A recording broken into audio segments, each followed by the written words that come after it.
Hello, my fellow taco maniacs. It is now time for Taco Tuesday. So strap on your boots and get those big floppy hats ready, sombreros, I should say, because it is now time for Taco Tuesday. It is Taco Tuesday time, baby. Woo! Dance us away, Mr. Dancing Man.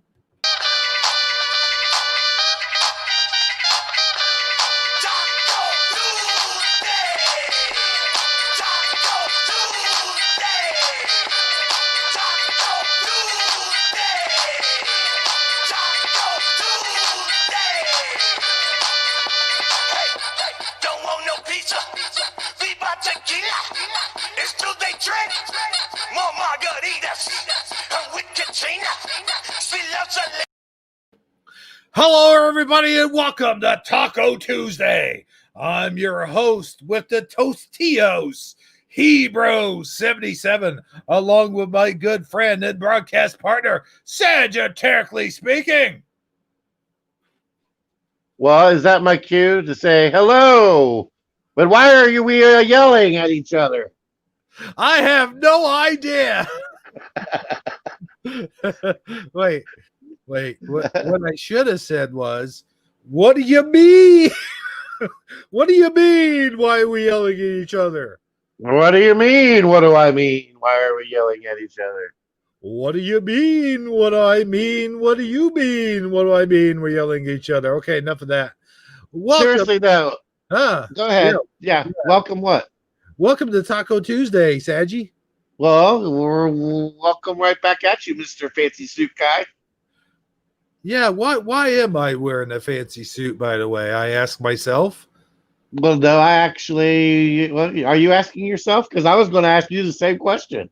Oh, well, then I should have just waited for you to ask the question rather than me ask the question about the question. Okay, I'm zooming in on it now. That is a nice fancy blue tie you got there. It's slightly off center, which is 100% cool in my book. A perfectly centered tie just makes you look too perfecto, you know. Mm-hmm. You got to have some distinguishing characteristics, you know. You got a nice little cool shit-eating grin, like you just sold somebody a shitty used car and made a fortune off of it. Yeah, well, you never know. They think the bumper-to-bumper warranty actually covers the bumpers. That's all it covers, just the bumper. Yeah. It just covers the front bumper and the back bumper. Right. That's a nice picture, man. The thing I was going for there was the Sylvester Stallone look, like, yo, Adrian, come in here and fix me a steak, Adrian. What do you think Adrian does when he says that in real life? I think she Does she just go cook him a steak? No, I think if she's anything like Lorraine Moore, she probably put him in his place saying, you go fix your own steak. What do I look like? Your maid? Yeah. I'm picturing somebody getting hit in the back of the head with a frying pan. That's what I'm picturing. Yeah, I think so. I would agree with that if I was here. Oh, wait a minute. I am here. Oh, yeah, you are here. But you know who I think would agree with that if they were here? Who? Michael Fontaine. Oh, yeah, Michael Fontaine would definitely agree with that if he was here. He might even agree with it if he's not here. Speaking of which, is Michael Fontaine here or is he not here? It seems like I noticed his absence on our last broadcast, which is rather a rare and peculiar event. So I was somewhat concerned for his well-being. Oh, yeah. No, go-kart Bob. If I want to look like a rabbi, I'd put one of those weird hats on with the long what those dreadlocks? Is that what it's called? Well, they're not called dreadlocks in rabbi terms, but I do know what you mean. Like you're like Weird Al in Amish Paradise. Oh yeah, those things. Yeah. Hey, he is here. Mr. Michael Fontaine. Well, good to see you there, sir. I'm glad you're okay. We haven't even done the official shout out yet, but I do want to say Michael Fontaine. Okay, well, go ahead. Say Michael Fontaine. Well, I think I will say Michael Fontaine. Well, you know what? I'll see your Michael Fontaine, and I'll raise you two Michael Fontaines. Michael Fontaines. I'll see. I'll see. I'll see your two Michael Fontaines and raise you three Michael Fontaines, and I'll call. Okay, well, I'll fold. What are you? No, I'm just kidding. What do you mean you alone? No, Yeah, I'm just gonna get the heck out of here, and hopefully, Go Kart Bob's got the car waiting for me out back. Oh yeah, he would have a good getaway car, wouldn't he? Heck yeah, hopefully he would anyway. You know, I never knew those little go karts could go about 100 something miles per hour. Well, I didn't realize they went that fast either, but I bet you they do handle turns better than your average regular size motor vehicle. I happen to agree with you on that regard. Well, good. I'm pretty sure that if Michael Fontaine was here, he would agree with you as well, or agree with Well, me as well. well, I think even if he wasn't here, he would agree with you. Well, okay. Well, that's probably true too. No, but moving along, people. You mentioned my picture a while ago. I'm sure the audience would probably like to see the runners up for this because we were. Yeah, I think that's definite must. I mean, look at that. Look at that. Look at if you guys can zoom in on this image that he's using right now. Look at this grin that he's got. It's almost like a smirk. It's almost like he knows he's the shit. Like he just got the callback for the next Marvel movie to be the MAGA villain or something. I don't know.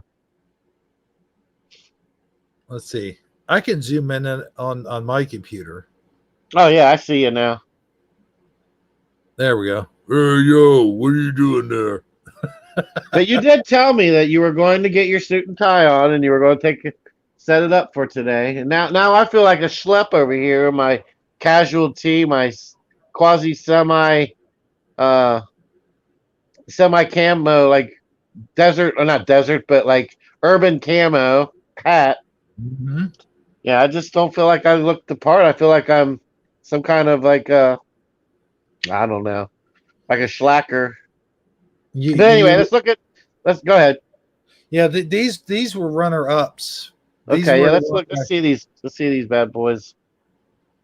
Let's see here. Let me get it. There we go. Now, what would you? This is. How would you? Let me ask you this: how would you caption that one? This is Hebrew, and I approve this message. Hey, that's a good captioning, sir. Boy, I just said "sir" weird, like I couldn't get it out fast enough. All right, let's look at the other ones. Oh, that's great. Now that's taking the smirk to a whole new level. That's like where you sold the grandpa, the son, and the grandkids a used car, bumper to bumper. Right. You got them on the family plan. On the family plan. Oh man. Yeah. That one's kind of like I think what I've got going on. Yeah, I think that's the one you're using. Where's the off center one where it looked like you were? I don't know. What's this one? What's this one? I don't know, but your shadow grew like twice as big when your head moved. There's a shadow behind you that looks like Donald Trump. Like, do you see? Well, you know what they say when I see my shadow, that means that Donald Trump's going to be in 4 more years. Oh, is that what that means? You definitely just made yourself a target.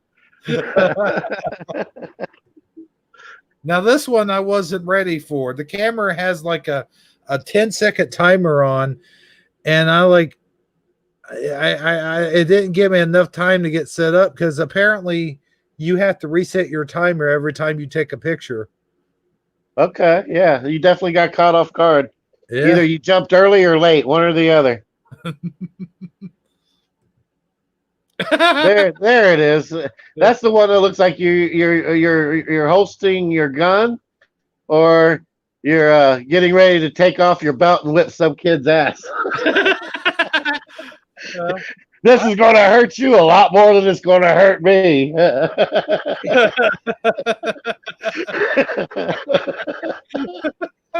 yeah.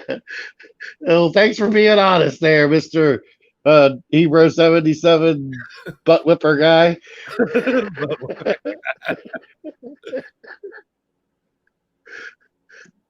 Now that one's a half-ass smirk. That's almost like I'm not very enthused at what's going on.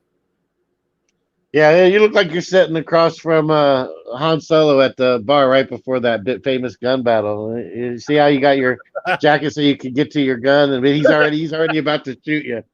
You know, I think the truth there is I'm trying to straighten, like pull my jacket tight so I look skinnier. Oh, okay, I see.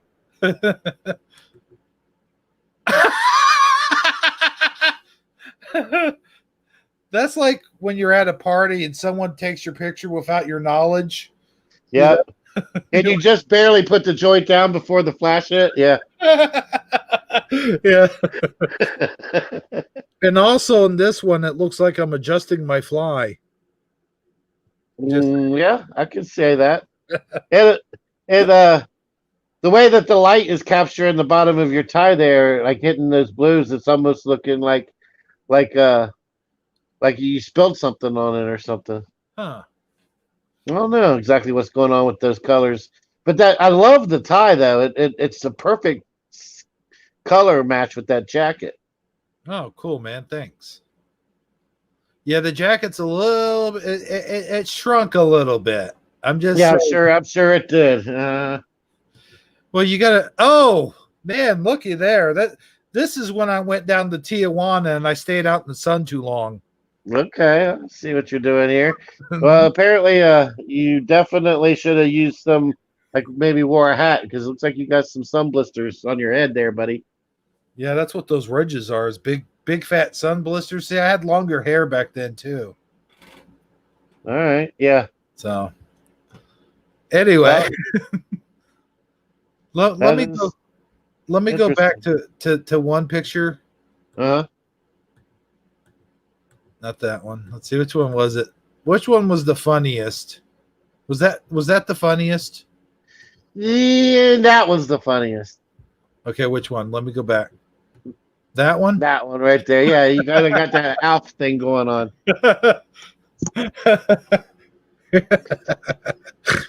Now I'll tell you what's weird about suits is there's just something about a suit. Like this one right here, it could be like a billboard. Like remember the episode of House when the one doctor got to be on the billboard? Yeah. Yeah. And he went to his head. That's what you look like right there. Like you are just so full of yourself. Like, and like it's all about you, man. It's the hero show. You could definitely don't lose this picture because someday it'll make you a lot of money. Well, see, here's the thing about suits. I was getting ready to talk about suits real quick. There's just something about a suit that I feel like when you put it on and you look at someone in a suit, you know, you say, well, that guy's got his life together. That guy seems a lot more professional than say some guy in a wife beater and gym shorts. Yeah. Yeah. Well, I was going to say that too, but yeah. It's definitely you definitely will get treated differently. I mean, even if you just went down to the local store, like your local grocery mart, and you're walking around and then you ask somebody for help or directions or something, you're going to get a whole different level of treatment in a suit than you would if you're dressed like a homeless guy. I mean, the people might not even acknowledge you if you don't at least come to a certain level, and then like say you approached a female with the suit on, right? She's not going to feel threatened or that you're some type of stalker or that that her life could in any way be in danger because you're a self-respecting gentleman in a suit, right? But you show up in a black leather jacket and you're trying to help her carry her groceries out to her car. She's going to say, "No, thanks, I got this." Right? Right. Yeah, I've run into that quite a bit, by the way. Oh, you did? What's the personal experience? Okay, well, Yeah. I see. Yeah, Excuse me, yeah. ma'am. Can I help you with that? Can I help you get it out to your car? No, thanks. Uh-huh. I've got it. Right, right. Yeah. Now, if you go back the next day with that suit on, you'll get totally different results. Trust me. I'll have to experiment with that. Yeah. The thing, It's, go ahead. the other thing about suits is like, I don't know why we wear them. Like we wear them, to look nice and everything, but then like these things are super uncomfortable. Like we put them on, Yes. they're super uncomfortable, and you only wear them maybe once or twice a year, depending on how many people died that week, you know. Well, So yeah, I mean, your average person, but there are people who wear a suit and tie every day as in for right, their job or just because that's how they feel comfortable. That's the level of dress of apparel that they strive for, like just to go about their day. Not when they're just at home lounging or anything, but before they go out, right. before they go out and get seen in the public, they have to have at least a jacket and a tie on. My grandpa was kind of like that. He didn't always wear the tie, but he Mhm. almost always had a button-down collar shirt and he Yep. had some type of sports jacket that he would wear if he was leaving the house. I mean, he wouldn't leave the house any less than that. Yeah, my grandpa always wore khakis. Like he had the Yeah. khakis and the dress socks, and Yep, same here. Yeah, he would have dress socks, Mhm. khaki pants. They weren't necessarily tan. They came in all different blacks and grays and blues. Right. But yeah. and and like a dress shoe. He had to have a dress shoe on. I mean, even if he's just going up to the B&B, he had to put all that together. Yeah, my grandpa was the same way. His favorite shoe of choice was Hush Puppies. Okay, yeah, because they're comfortable yet stylish. I can see Yeah. the hush puppy route. So I think that says a lot about a person's character, and it can come to define you. It doesn't make you a better person than the other guy, but it shows that you have standards. You see what I'm saying? oh yeah, we're allowed to have standards as long as we don't cross that fine line between standards and pride. You know what I mean? Well, no, no, no. It's just me. It just shows it's a display to the world of that you hold yourself to a certain standard. That you that it, and with that being said, you probably expect other people to meet a certain standard as well. So it doesn't. It's not necessarily I'm better than you. It's just hey, everybody, let's step our game up. You know what I mean? Oh yeah. And the other thing is, cleanliness. Like you want to step out in public, if your nails trimmed and clean and your hair combed, and hopefully your teeth were brushed. Of course, here's the thing. Here's one good thing about the And mask. the one time that you don't will be the one time you regret not doing it. Because I remember like it was I don't know a long long long time ago. I was still in like high school, and my mom and my brother and me uh, woke up like on a Saturday morning, like at I don't know, like 8:30, 9:30, 10 o'clock. It was late. We had slept late. Okay, and the cable was out. Like they had turned off the cable because we hadn't paid it, right? Mhm. And it wasn't. My mom really, honestly, I think she just forgot. Like I don't. We weren't like rich or anything, but we weren't like barely keeping. It wasn't typical for us to have things get turned off. Like it was it was more of an oversight than it was anything else, right? But we really wanted to go ahead and just hurry up and get it on, so we called the cable company, and they said the quickest way you can get it on is this. Keep mind you that this is back in like 1986, so they didn't really have internet yet, and so you had to physically go somewhere. Well, they happened to have excuse me, they happened to have a cable store in the mall, so we all just jumped in the car, and my mom's going up to the mall to pay the cable bill. Of course, me and my brother want to go, right?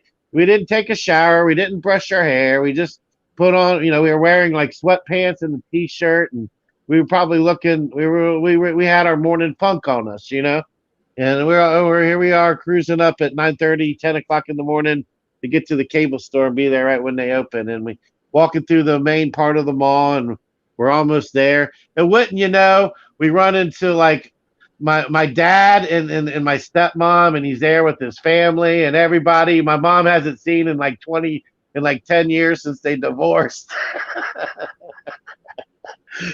And she's got me and my brother in tow, looking like we haven't even ate our cereal yet, running up to the cable store to pay the cable bill at the mall. It was that one time, when she didn't make us get all cleaned up and perfect, and we ran into the one person I know she didn't want to see that way. It's just the way life treats you sometimes. Oh yeah, man. That's the whole thing about life, and it's kind of like when somebody comes over. It's like they come over unexpected. This is why I do not like the drop in. I hate the drop in, man. It's like if you're gonna come over, you could at least call first. Now, what if I just showed up one day though? Oh, well, that would be different. Well, would you get past the drop in on the fact that it was such an unexpected, like the surprise of it being me? Well, here's the thing about that, and I'm getting to that.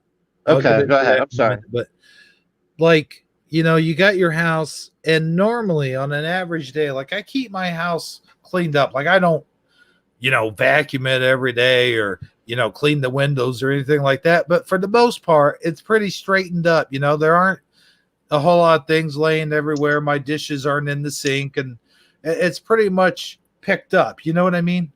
Yeah, it looks like somebody lives there, but it's well kept. Right. Now, understood. See, the thing with the pop-in is the one day that said that certain somebody that you haven't seen. Oh yeah. Your place is in shambles. There's action figures laying on the floor everywhere. There's spider webs 10 feet long. There's dirty dishes in the sink. It's one of those days. Right. Yeah. Dirty socks laying across the couch. Yep. Yeah. How did you know I had dirty socks laying across the couch? Because everybody tries to get one more use out of those socks, and that's a good way to do it. Oh, okay. Yeah. I agree. You only wore them half a day. There's still like a good 4 to 6 hours left in them. I tell you what happens to me a lot. Like if I go out and do yard work or I work out or something, I sweat like crazy. Like I'll just, instead of just like jumping in the shower, because I know the next day I have to go out and do it all over again and get sweaty again. I'm like, well, I'll shower tomorrow after all that stuff is done. Because there's sometimes you can't get everything done in one day. So you're just like, oh, shit, I'm tired. I'm just going to go ahead and I'll just change my clothes. I'll take off all my sweaty clothes and put all brand fresh new clothes on. You take a towel, you just dry yourself off real good and throw some deodorant on and some fresh new clothes, Okay, yeah, I've been there, done that. Yeah, I call that the Superman. The Superman. Yeah. It's like you're changing into your Superman, out of your Superman costume, but you're not really, like when you're leaving the gym and you need a shower, but you don't really have time for a shower, so you take off your gym clothes and you put on back on your back to work or your whatever it is you got to go back to doing clothes, and you're like pulling a Superman. You see what I'm saying? Oh, okay, yeah, that makes sense, my good friend. Yeah. But yeah, there's always that one time. There's always that one time, like you don't shower and you think, well, I just got to drop this off at the post office, or, I got to go to the store real quick and get cigarettes. And there's that one time, and, you're not smelling quite so fresh, but you're like, well, I have to go in. I mean, can't, of course, nowadays everything's drive through, but like, it's like, okay, I'll get this. I'll go in there quick. I won't get it, Well, yeah, but that's the one time you run into like the woman of your dreams. I mean, I realize you're married or whatever, but it'll be like, and she'll need your help for something. Like her car won't start. She'll be in the parking lot, and she's And you all you got to do is have some jumper cables and a working car, and you can be your hero. And, Mhm. and that'll be the one day like, oh man, I didn't even bring my jumper cables, and I don't even have, I'm wearing my shorts backwards and the tag sticking out of the back of my shirt. That's that day. Yeah, yeah. I'll tell you, as bad as we or as much as we badmouth the mask wearing, Mhm. there is, believe it or not, one good side to having to wear the mask. If you're going to try to convince me because you have to suffer through your own bad breath and nobody else does, that's not a convincing argument for me. Well, yeah, that and you go in there, and maybe that day you got a pimple or something that's next to your mouth, or like you got like you haven't brushed your teeth that day. Well, Right. no problem. You just throw on the mask, and voila, your problem solved. You know You know, what I've noticed while I was out lately, like the new thing going on with the masks.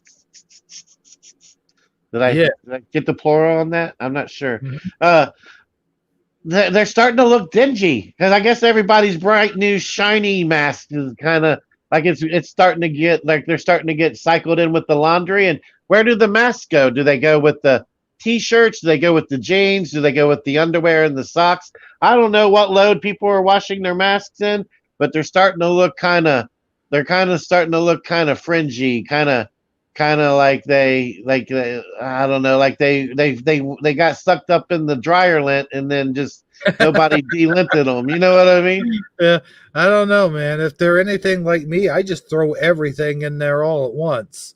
You Oh, know, okay. Well, that explains a lot, actually. sometimes I might come out with a pink t-shirt and I never even owned a pink t-shirt. You know what I mean? Nope, but you owned a bright red one and three white t-shirts. So yeah, that equals Yeah. pink shirt. Yep. I don't separate my clothes, man. It's like who has time to separate their clothes? And another thing is, if you go to a laundromat, if you're not lucky enough to have a washer and dryer like my grandparents are, then you know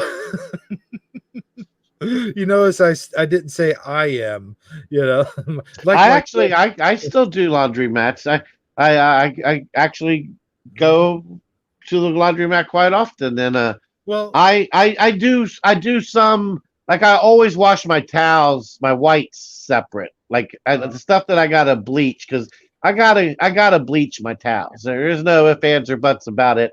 My white towels, my white linens, my anything that's pure white is getting bleached because I love the smell of clean bleached items. There's nothing that compares to that. It's disinfected. It's good to go. But after that, that's where I lose like a certain standard. Anything goes after that. I can throw anything with anything because right. I'm not paying for more than two loads. You know what I mean? And the No, I know that's washing machines are so big that you don't really don't have to. right. That's the point I was trying to make. Like if you only have so much change that day, for example, like you're like, F it, man. I'm just throwing everything in here at once. Yep, definitely. And I don't trust this whole Clorox 2 thing, this alternate No. bleach. What the heck? I mean, either it's bleach or it's not. That has got to be the biggest sucker gimmick ever. I mean, Clorox 2, I mean, come on. If you, either it's bleach or it's not bleach, there is no such thing as bleach 2. So I'm so glad I never fell for that because it's bad enough that you got Yeah. to have one bleach that separates everything. What do you need a second bleach for if it's not bleach? Yeah, that's like the laundry detergent that comes with bleach in it. It says it's safe on colors. I don't trust that crap either. Nope, nope. Like, nope, nope, no, lot of nope, nope. Um, remember that commercial? Hmm. Lava, the lava commercials where they all go, nope, nope, no, don't need a lot of soap. Nope, nope. Uh, I guess I'm the only one. Yeah, I'm No, not but really, really familiar with that, but it sounds vaguely familiar, but I'm not really sure. oh, okay. Well, hey, man.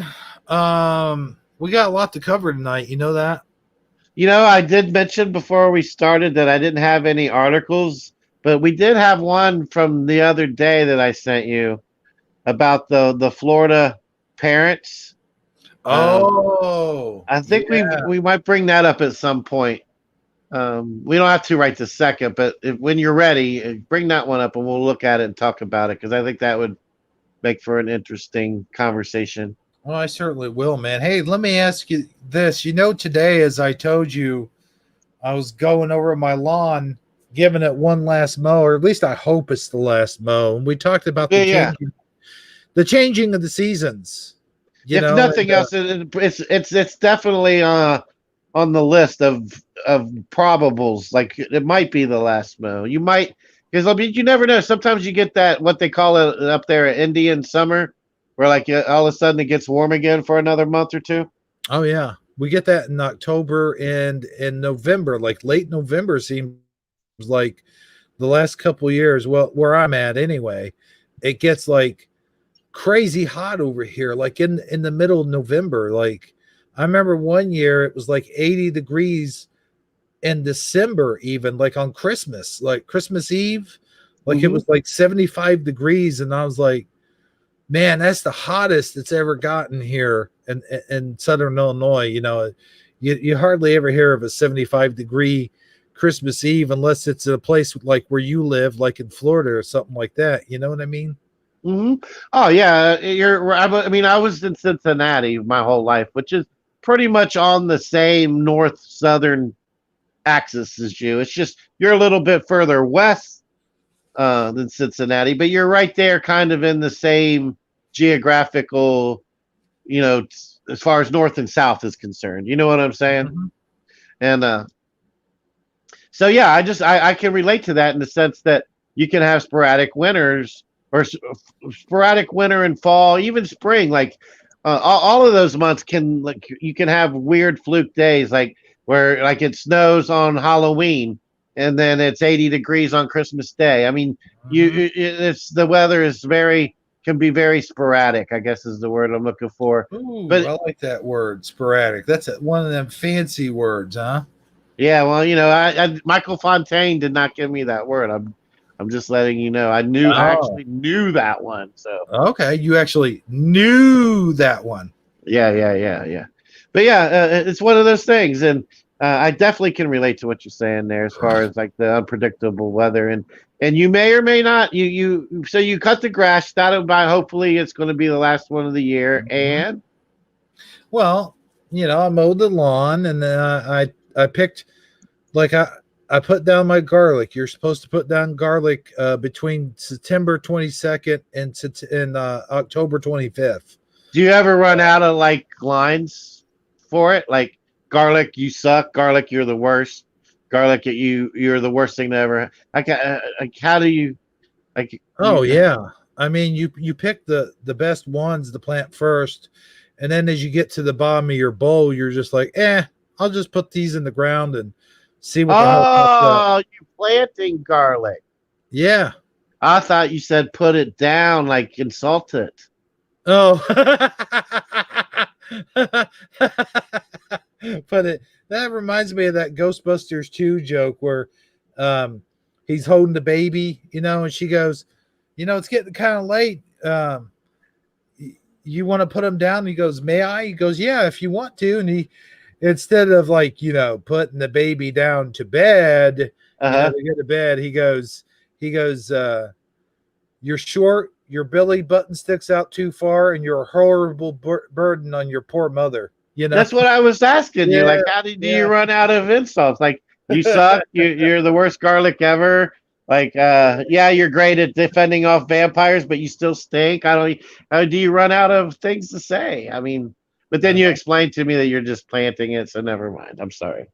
So you uh, putting down the garlic means you plant the garlic. So you plant garlic this time of year? That's no wonder it's a weird, obscure flavor. yeah, you put it down. Here's the thing about garlic, man. Uh-huh. That a lot of people probably don't know is when you plant it in September. The latest you can plant it is October. Okay.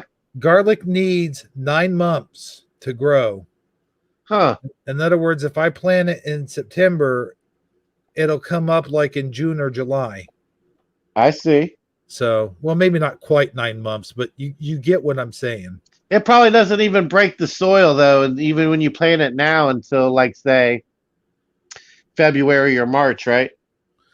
Oh no, it breaks this. Well, it depends on the weather, man. I mean, like, Oh, okay. But like a freeze, like if it snows, it doesn't kill it, is what I'm trying to get at. oh no, well, think about it, man. It's underground. Well, that's what I saying. When it breaks the ground, like sprouts up, that's what I meant. Oh yeah, when it sprouts up, you're supposed to cover it in leaves. Oh, okay. Yeah. You take all your fall leaves, but when you first plant it, you cover it in straw. That's why I had to go to the store today and get 2 bales of straw. And how much does it looks like an onion in the ground, right? Yeah, What does the sprout up part look like? it's just a long stalk. It's kind of Like an onion? well, no, more like a corn stalk almost. Oh, okay. Just like a short version of a corn stalk. It's got that same um statistically. What am I trying to say? I'm not Statistic. sure. What do you call it when something has this the same texture, the same Oh, okay. Like consistency? consistency? Yeah, yeah, yeah. Okay. That's what I was trying to say. It's got that same consistency of like um corn stalks almost, but not quite as big or thick though. I see. All right. Well, that's interesting. Well, you got your garlic down today, huh? Good for you. Yeah, I got that done, And man. and, and, and you're wearing a fancy suit, man. You are like Mister A-OK. You're Mister Awesome. You're Mister Captain Hebrew in the suit, in the MAGA hat. You're living large, man. Today is your day. Well, I'll tell you what, man, I set my mind to it. And that's the thing about it is the last few days, like I guess about the last week or so, I've been lazy about doing stuff. I don't know what it is. I just been wanting to sleep in a lot. And you know, the night before last night, I was like, okay, listen, here's what I'm gonna do. Like the night before Shifty Sunday, I was like, I am gonna set all my alarms. Like I most of the time I hate the alarms on my phone, right? Uh, But this time I was like, okay, I'm going to set all these alarms. I'm going to write down a schedule and I'm going to stick to it. And so I wrote down all the numbers of the times I would wake up. And I was like, man, this is the time I'm going to wake up, And so I set my mind to it. I set all the alarms on my phone and I said, all right, this is it, man. You're going to wake up at this time every day. And so I set that time for every day. And then all of a sudden, like after Shifty Sunday, Monday, I woke up. I was like, oh, not happening. It was like I woke up at 9 o'clock in the morning because we were on so late. uh. And then, but I still got my workout done. I got my workout done. And then last night, that was Monday night last night. And I was like, man, I am going to bed early. And I tried my best. I struggled and I strained. I turned and I tossed. And finally, I just said, lights out time, man. Turn all the lights out. I smoked my last cigarette. I closed my eyes. And sure enough, I woke up today, 6 o'clock in the morning. I was ready to go, man. I got all my workouts done. I got the garlic done. I got the yard mowed. I was on my game today, man. I got my shopping order in. I got my shower. I shaved. Oh, and not only that, but let's back up a few sentences here, Saji. All right, let's hear it. I cut my hair today as well. Oh, wow, look at you. I mean, so if there was ever a time when someone could drop in, it would be right now. It would be that time when it would be opportune for an unexpected guest. Well, no, I mean my place is still in shambles. Oh, okay. So well, you're going in the right direction now. It looks you've turned over a new leaf. Unlike me, my friend, I have probably been doing quite the opposite. The weather has finally gotten pleasant down here. Like we're in the middle of the afternoon, it's not unbearably hot. It's maybe like 84, 86 degrees, which is manageable because it's not like super humid either. It's not like you go outside and you instantly are miserably hot. Mhm. Which is 90% of the time down here in Florida, and especially in mid afternoon. Once it's past lunchtime, you can just forget about it till sunset because it's unbearably hot. And finally, the weather started getting copacetic, where it's middle 3 o'clock in the afternoon. You could still go take a walk down the middle of the block or whatever. And I have a to-do list that is ridiculously long, and I've just been putting everything off and waiting for this air quotes weather to finally show up. And I don't know, I've had 2 or 3 days of it in a row, and I still haven't accomplished jack. So I'm going to try to use your inspiration. I think I'm getting more of the same for the rest of the week. So I think I'm going to do the same thing. I think tomorrow morning I'm going to get up and I'm going to try to make the most out of this nice weather and get a lot done outside that I've been slacking on, and just get things back together again. I've been kind of in a rut lately. You know what I mean? Did I lose you? Sorry, I was in the middle of pouring some tea, but yeah, man, I know what you mean because that's exactly where I was, and I know you've had stuff going on in your life where that can kind of bring you into a rut as well. I mean, when you Yeah. got stuff going on, and Oh yeah, for sure.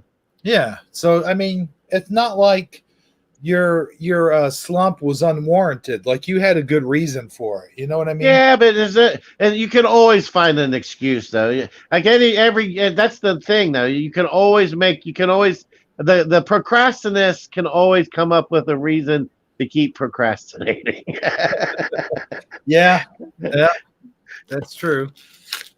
So But I gotta quit that. So I am going to uh I'm going to draw inspiration from your tale, my friend. With all that being said, though, we are kind of slacking on the shout out. Is that something that you would like to do, or are we just not doing shout outs anymore? Or yeah, I know Shifty Sunday. We didn't do a shout out to halfway to the middle of the show. right? Uh, Yeah. but you know what? It's not like we've gotten a whole lot of people in here, but I'll go ahead But and do it you know anyway. what though? Those honorable people that are here deserve to be mentioned. You're damn right. I mean, you're darn right. Yeah. Um, all right. Well, here we go. Starting with Eddie Von Helen. Eddie Von Helen. He cracks me up. He's Uh, always got a new twist on his name. yeah. His, uh, He's definitely never boring. We also have, of course, Michael Fontaine. Michael Fontaine in the house. Good to see you, brother. Michael Fontaine with a necktie. Uh-huh. I see it. Even though you're not showing yourself on there, I still see it in my head.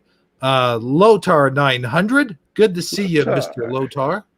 Yes. He says, place your bets. What time do you think he'll be on? I'm going to guess probably half an hour from now. The time is 8:25. Well, we weren't too late tonight, I don't think. Just a few minutes, just sort of fashionably. And Yeah, I think about we went out about an hour, about 20 minutes late, I think. oh yeah. But yeah, that's yeah. Go ahead. I'm sorry. Didn't mean Hey, to no interrupt. problem, man. No problem. We got Go-Kart Bob zooming in here. He says, hello, Jello. Hello, go kart Bob. Zoom zoom. We got we got the ever so lovely Lorraine Lamore. Lorraine Lemore. Good to see you as well. Let's see here. Scrolling down. I don't think we have too many people talking. Oh, how could I forget? We've got Tobin Schwing Swing. in the house as well. Good old Tobin Schwing. It's good to see from him. And of course, CJ Wood. All right. Good old CJ Wood. Now that is an all-star cast if I've ever heard one. Because those names they show up over and over and over again. I would say that's probably our diehard group right there. So we're very appreciative of each and every one of you. Just so you know. They apparently like torture, Yes. slow and painful, Well, agonizing torture. the thing. Well, you know what? We don't always have a great show, but for the most part, I think that we're a step above the average YouTube content creator, in my personal opinion. But I have been known to be somewhat biased, even Oh, though I don't have the fancy suit and the glasses and the MAGA hat on like this other guy. I still try to slap something together for everybody. oh yeah. And you, for the most part, you do a bang up job, my friend. And I Well, got thank you. yeah. Thank you very much. All right, now let's quit patting everybody on the back and keep this puppy moving.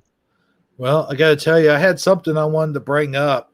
It's kind of a sensitive subject. I certainly hope there are no. You know what? Would you ever bring up something that wasn't a sensitive subject? No. Hey, you know And when what? you disclaimer it with it is kind of, that means it's a very sensitive subject. But you're at least willing to recognize it as kind of a sensitive subject. Well, So you're already on the right track. And then here's where I come in and say, well, Hebrew.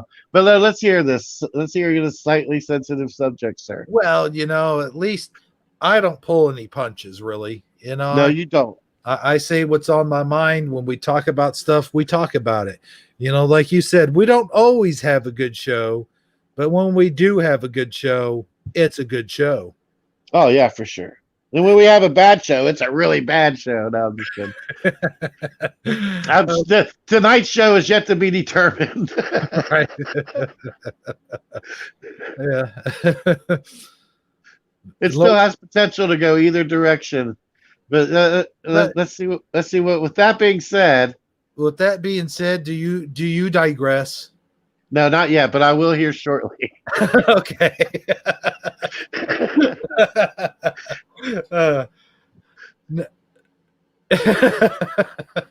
No, but I do hope there aren't like children watching the show. This is an adult oriented show, Oh, that reminds me. I've seen on some of my other YouTube channels that YouTube is getting ready to change the what is considered adult content. Oh man. Yeah, so a lot of things they're going to raise or lower or movement, put the bar in a different place to see if you can get there. Oh man, just when I thought it was safe to go back on YouTube. Yeah, just when you thought the kiddie pool or that you could leave the kiddie pool and swim in the deep end, yeah. They're going to move the rope, make sure that you can't, where the line is. But either way, go ahead. I'm sorry. I keep interjecting. But so much, and we're talking about the changing of the seasons, and I got to thinking about the changing of the seasons. And for my money, once it hits October, it's all downhill from there. You get your Halloween, and then next thing you know, Thanksgiving's over, and boom, you're into Christmas. And with Christmas comes the subject of Santa Claus, and I'm just generalizing here, but talking about Santa Claus gets you thinking about other mythical creatures as well, like the Tooth Fairy and the Easter Bunny, and it gets you thinking, like, when I was a little kid, I learned from my cousin that there was no such thing as Santa Claus, and that really. Oh man, your cousin's the guy that let the cat out of the bag, or the girl? Yeah. Oh, it was a girl. Okay, so how did she break the news to you? Was it one of those, there's no Santa Claus, right? Or Yep. did you guys do like a stakeout operation? How did this go down? Yeah, that's how basically she said, there's no Santa Claus, right? Right, in front of everybody, like the parents and everyone. Well, no, it was pulled off to the side type of thing, but okay. So she pulled you off to the side. Yeah, she wanted to let you know what was really real. Okay. And how did you take such information? Were you at first in denial? Did you believe her? Did you have to go ask somebody else? How did this go down? I gotta say, I was in denial at first, Uh-huh. But then when I asked my grandma about it, the cat did come out of the bag, and I was crushed, man. I was devastated. I was in tears. It hurt me in a way. But when I got Now, to what think, was the most? Now, trying to remember back, what was the part that upset you the most? The fact that of learning that he really didn't exist, and that, or were you just mad at your own, at your own ability to be manipulated and influenced? And was your anger directed toward the people who convinced you that he was real, or more towards yourself for believing it? Do you remember how where your disdain fell? no, it didn't fall on that that aspect of the what was I was going to say something really intelligent and I forgot. It didn't fall on that part of the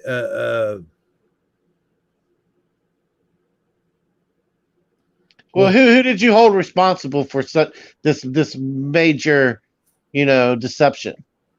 I don't know. It happened a long time ago, so I mean, I don't Well, really. let me tell you who, ultimately, who is to blame, in my personal opinion, Oh yeah, getting past all of the like intricacies of everything. It's society as a whole. We do it to our children. It's not just the individual parent, because even if, like, say, your parents chose to not make you believe in Santa Claus, okay, you would still have went to school with, and had what, 25, 30 kids in each class, and every kid you would have ran into on your block or in your area would have been, a fellow indoctrinated person who was telling you, oh, Christmas, Santa Claus presents. They would, all the Christmas songs that we sing about, holly jolly Christmas, and Santa Claus coming, and Rudolph and reindeer, and I mean everybody. I mean it's the really big farce. It's even what I'm getting at. Even if your parents took you to the side and said, the Santa thing isn't real, there would still be millions and millions of kids everywhere who are deceived. Do you agree or disagree? oh yeah, and let me just let's not get things twisted here, as you say. All right. I still believe that it's okay to tell our kids that such mythical creatures and persons exist. It's okay to keep up that magic, that wonder, that mystery, that ever magical sense of wonder that you have when you're a child, because there's so many things in this world that just like that can crush you and devastate you and hold you down. And by the time you get to be our age, you're pretty much all the magic and wonder and excitement of just the smaller things kind of has already crushed us in our souls. Like we're kind of desensitized by it, so to speak. And but I do want to put out there that I think it's okay to give little kids that kind of thing. But having saying that, I do think on some small level that it does sort of damage their sort of sense of, I don't want to say reality, but their sense of what to believe and not to Trust. believe. Yeah, Trust. Yeah. trust.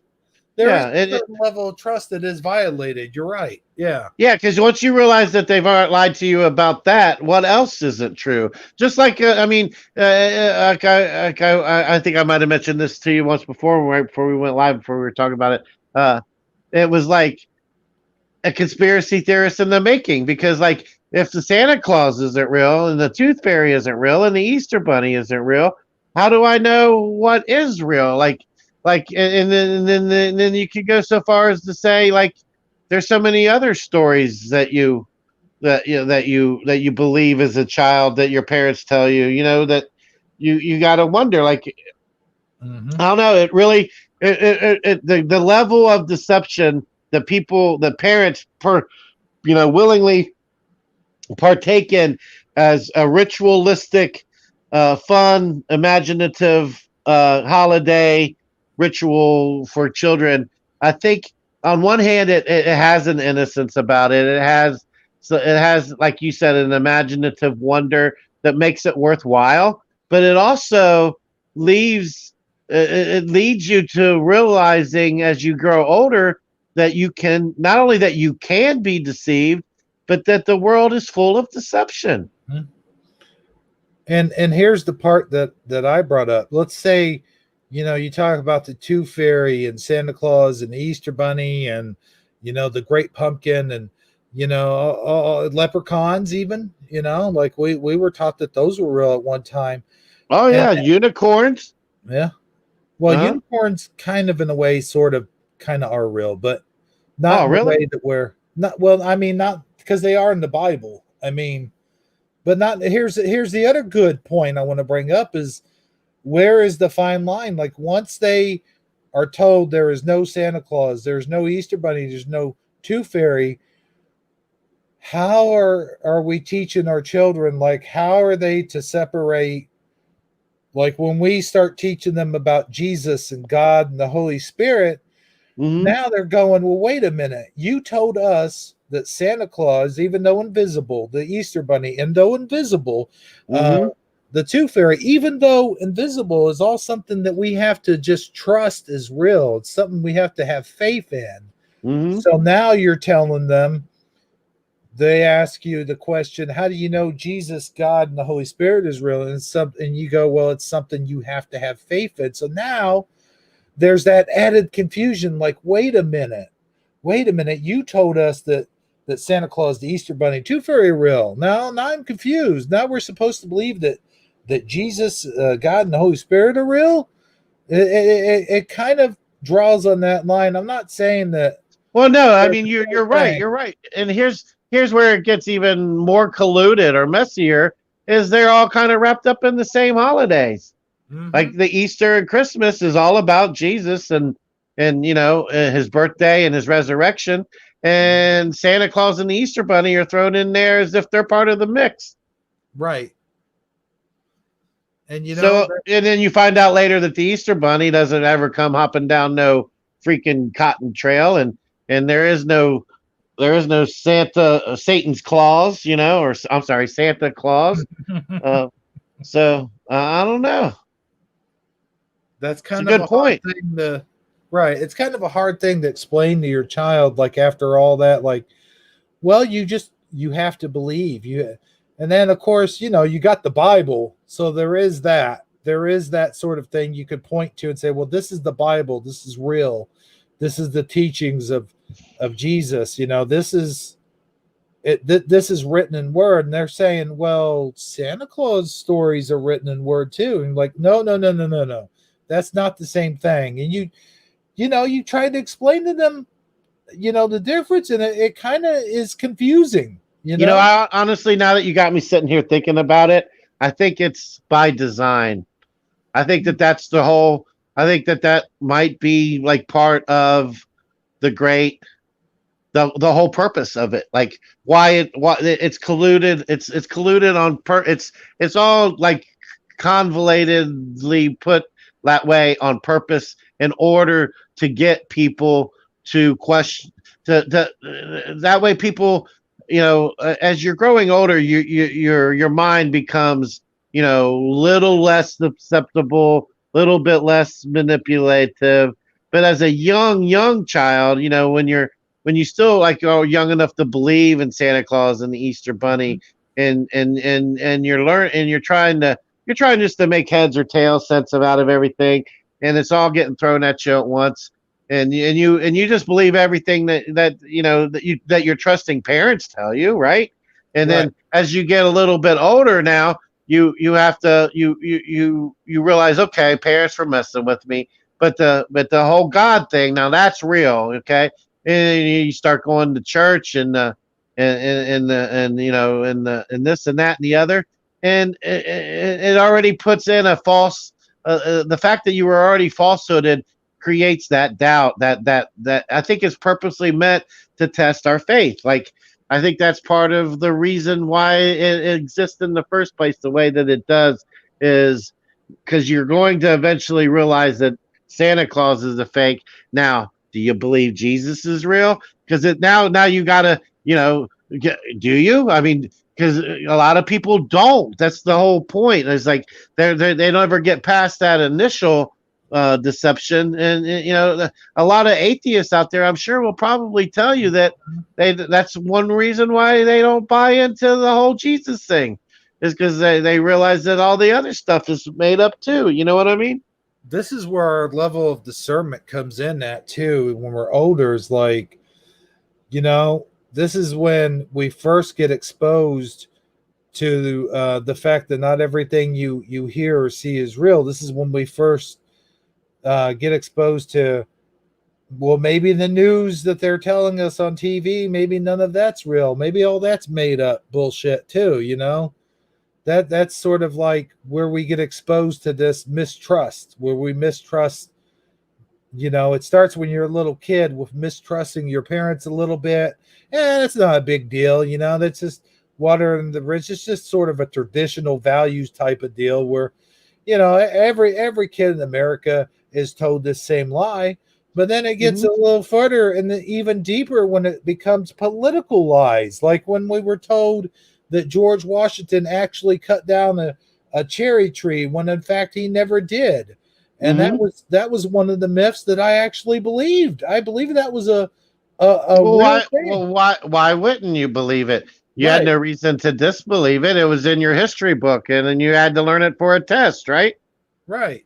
Well, that's a perfect example. Like, this conversation could go so many different directions just from like right now, this point, because there's so many things that are taught as the way history is remembered that is so far from the what really happened. But it's to create a on some levels, it's meant to create a certain level of patriotism to make you feel proud of your country, because I cannot tell a lie. I did cut down the cherry tree. That instill that thought of how you should view things. How you should be, the proper way to act, the common misconception. And it just slowly progresses. I mean, the same person that you had the hard time convincing that Santa Claus wasn't real at the age of 9, like 8 or 9, and you're 7, 8 or 9, and your cousin pulls you over to the side and says, "Hey, Santa Claus isn't real," and you coming to terms with that same person or that same individual could be the same person is having a hard time at age 28 realizing that NASA maybe isn't being 100% honest with us, or that 9/11 was maybe an inside job. You have the people who are who wake up to deception easier than others, by nature, by personality, by the amount of trust in society that they have, and others, their level of skepticism is much higher. So I don't know, man. It's one of those things where, like, where does I definitely draw the line, of course, with Jesus and the Bible. Obviously, I'm never going to I'm not going to try to say that that's a big that's not real. You know what I'm saying? Oh yeah. But short of that, I think pretty much anything's on the table. Yeah. And what's funny is you were talking about that same person at 28 having a hard time believing that NASA isn't real. Well, not necessarily real, but isn't exactly being 100% on the level with us, Right. as to But what's that's really. the funny thing is that Yeah. same cousin that told me that Santa Claus is not real also believes in all this bullshit that's going on now. Like, oh yeah, she and her husband wore mask. They wore masks when they came over to visit our grandparents. Like, really? See, you should have pulled her to the side and said, "Listen, babe, remember when you told me Santa Claus wasn't real and I had a hard time with that? Well, I would just need to repay the favor. This coronavirus thing isn't real." Yeah, you've been duped. No, I'm just kidding. Yeah, no, I know you're kidding in it, but at the same time, it's like this person, like they believe in the moon landing, they believe in the 9/11 thing, they believe in and all the stuff that I'm not saying didn't happen, but all the stuff that's not 100% what they're telling us it is. Exactly. That's the point. Is things aren't what they're things are definitely not what we are told they are. That's the big takeaway from all of this. Not necessarily that it's 100% not true. There may be some elements of truth to it, but we're not getting the whole version. We're getting a skewed perception of the reality. That the realness is the truth has been manipulated, distorted, and twisted to make us believe it or see it in a certain way or a certain light, um, which is definitely I think that's the takeaway. I think that's what you because like the Christmas spirit is a real thing. Mhm. The Santa Claus himself might not physically get in the sleigh and drive from the North Pole and bring a present down your chimney, but the act of being the generous nature, the people showing up out of the blue with gifts that you don't normally see. Your Aunt Francine from Ottawa shows up, and brings everybody a gift on Christmas sometimes, or whatever. You get what I'm saying. You wake up in the morning. There's we eat good. There's hopefully some presents under the tree, and family members you haven't seen maybe in a while are there, and it's a positive, it's a positive thing. But usually Christmas, and I don't know, maybe it's just me, but Christmas or Thanksgiving is probably a better example. It usually is like relatives show up and a little bit of drinking happens, and you're lucky if you get through the meal without a big major argument or some type of 911 domestic abuse call. So it goes in all different directions, I guess. But yeah, Here's the thing about that, also, Saji, if I may yeah. Go ahead. interrupt you for a Yeah. second. Uh huh. Um, the whole Christmas thing. I'm not saying it's a lie, but it wasn't. It's not the true birth of Christ. It's only celebrated on December 26th. We Right. we do that. That came out of a pagan holiday, like Christmas, Halloween. Almost all of our Um, holidays right. originated as pagan holidays. They originated as pagan holiday, but here's the beauty of it, man. Uh huh. Is how Armor always says that God takes things that are bad, twisted, and evil. I won't say that's necessarily evil, but he takes things that are negative and turns them into a positive. So they may have all started off as pagan holidays, but we turned them into um There's been a Christianity flair twist mixed in with the yeah. it's all and it really it's kind of a collective of how people have celebrated uh I guess equatorial moment, because a lot of these things happen on or near solstices, a winter solstice, a summer solstice, a spring solstice, or a summer solstice. And it really it dates back, as far back as the history of the earth itself. As Mhm. long as wherever there was mankind, they wanted to make sure they marked those particular events, with some type of um, with some type of ritual or ceremony. And the way people do it all across the and even in different cultures, if you go as far as Russia or China or Japan or Australia, it might be something slightly different, but it still all kind of equals the same thing. You know what I mean? As we're talking, I got to thinking about something. I'm going to go ahead and go into a small little rant about it. It's like, even though people say, well, there's more Santa Claus and Christmas than there is Christ, but yeah, at the same time, I like to think, and I'm going to go down the list of all the holidays here in just a second, but All right. let's tackle Christmas first. Like, okay, so you got Santa Claus, right? Like, Uh huh. Santa Claus originated from an actual guy like Saint Nicholas. Right. He was he started that whole myth, the whole mythology that is Santa Claus. It's changed over the years, of course. It's gotten to the point where it's just some great big fat jolly dude in the red suit, right? But Right. but the reality of it was all there, like it was all in the workings. It's almost how you pass a story down from generation to generation, and each generation has a little twist on the story, and the Yeah. myth, the legend grows and it gets bigger and bigger. You know what I Yeah. mean? Yeah. It takes on a new shape and goes in a new direction over time. Yeah, I'm with you. But here's the thing, like I honestly think we used Santa Claus for little tiny kids. We passed that down from generation to generation because as we're celebrating the birth of Christ, like we're going to church and we're celebrating the birth of Christ and stuff like that, the little kids don't really realize what's going on when they're that young. They can't really follow along with what we're saying, like they don't truly understand it all. So Right. they Yeah.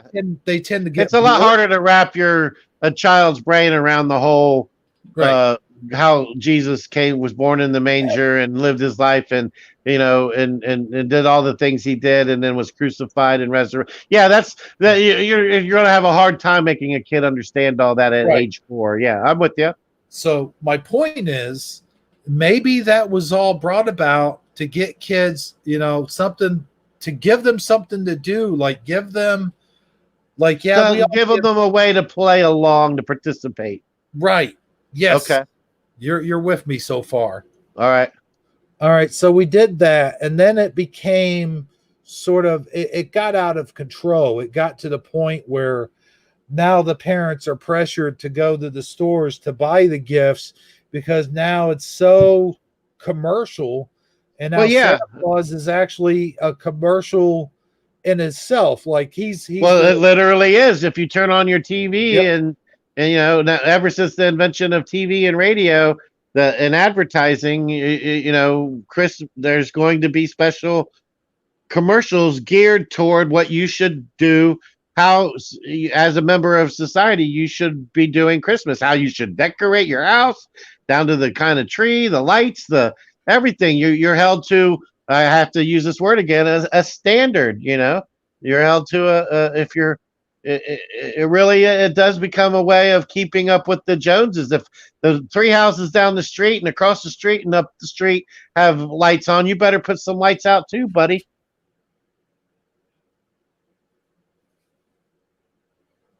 Yeah. Did I lose you? No, I'm listening. I gotta go do something real quick. Go ahead, man.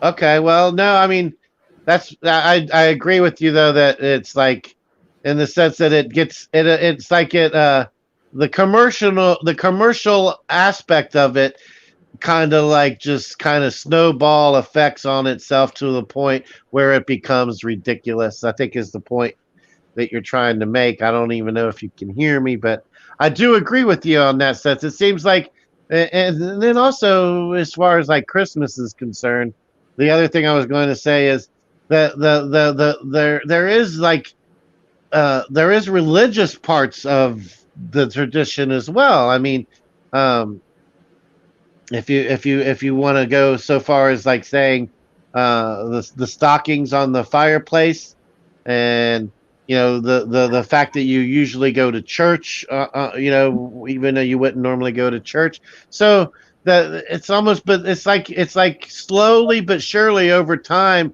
all the core religious aspects of the holiday slowly deteriorate to make room for materialistic aspects of the holiday. And I think that's where most people's personal grievances come into play. I don't Mm-hmm. know. Are you with me? Oh yeah. Here's the Because other thing. I don't really have a hard time when my kids were young doing the whole Christmas thing with Oh them, yeah. because even at that age, I'm still in my mid to early 20s, and I'm still fairly naive as to what the way the world really works. I'm still kind of bought in, as I believe a lot. I still believe in the system, the foundation. I want to be part of it. I want my kids to be included in it. I Mhm. want I want to show. I want to do my part. I want to be part of the plan, But then, once you get up into your 30s and 40s, and you realize how much you've been deceived and how much there really isn't a pot of gold at the end of the rainbow, and there isn't no freaking leprechaun, and there isn't no this or that, and you realize the harsh reality of life, and you're not bought in. That I don't know that at this age I would do Christmas the same way with a newborn child. So I think it is kind of good that the kids not only are the age they are, but for the most part, the family unit is still like a young, forging family unit at the time when the kids are participating. I think that all kind of is meant to be that way on purpose. Now that I'm looking at it in retrospect, do you see what I'm trying to say? Oh yeah, another retrospect that I want to Uh-huh. bring up, and I am going to talk about all the other holidays. We might as well get into all of them.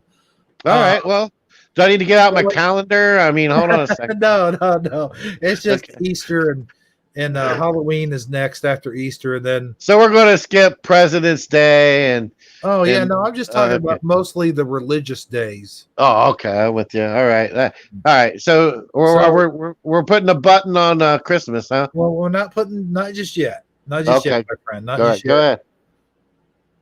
The other thing I wanted to talk about real quick about Christmas, and then we will put a bow on it. Haha, get it, bow? Um, is that I like to think of Christmas presents as like, okay, you know how we're celebrating the birth of Jesus, right? We're celebrating it, even though it's not the day that his birthday actually is. That's fine. I've come to terms From with what I that. understand, they don't really exactly know the exact birthday. From what I understand, that Well, that from what I heard, it was sometime either in June or July, somewhere along there. but they don't actually have an exact day that they've narrowed down. No. Okay. Go ahead. But what I like to think of when we give gifts to each other, like it's not so much the gifts, it's the thought that goes behind the gifts. Like we're showing people that we love them and we care and we're thinking about this at this time. And it makes me think about birthdays. Like, you usually sometimes might get a gift on your birthday, Well, you might just for clarification purposes, I usually sometimes get one, so that's like every third year. I'm just trying to like narrow this down. Like, well, I mean, not everybody does, is what I'm saying. Like there might be that one lonely old guy that eats beans from a can and has about 16 cats, oh yeah, well his cats give him extra poop on his birthday, Right. or they bring in an extra dead mouse just for the old guy. Yeah. Uh, But I digress. yeah. Okay. Let's go ahead. You digress. Mostly, sometimes, occasionally, every now and again. All right, I got you. So you get presents on your birthday. All right. So then well, it's Jesus's birthday. And how better to celebrate Jesus's birthday than to give gifts to your loved ones, to your friends, to the people you care about the most. I think that's what Jesus that's what a perfect way to celebrate Jesus's birthday than to be giving and caring on that Well, yeah, particular day. that's very true. But here's I think where it gets lost in the. Here's where I think the great deception occurs, and it's all in the word, and it's the way that the word is used. Because what does everybody get on Christmas morning? What's the word? You go open your. Gift, Well, what's the other word? present. Present. Exactly. But really, what's the most important thing about the holiday? Everybody's presence. Oh, You see what yeah. I'm saying? Uh-huh. And it gets misconstrued over time and discombobulated in the meaning of the word is where I think how it all happens. That's just my personal opinion for whatever it's worth. But I think that the most important thing that anybody can ever get on a good Christmas morning is the presence of their loved ones, not necessarily presence from their loved ones. You see what I'm saying? Oh yeah. I And see what you're saying. Yeah, I don't know. Maybe I'm just maybe I'm just being too, uh, you know, too particular about the whole thing. But I really do think that that's where the meaning gets lost. I think it's really more about everybody's presence than it is about what's under the tree. Just my personal opinion. And it's something that you come to realize as you get older. As a 12-year-old kid, I want to see a freaking Xbox down there, and I don't care if Grandpa shows up. Right.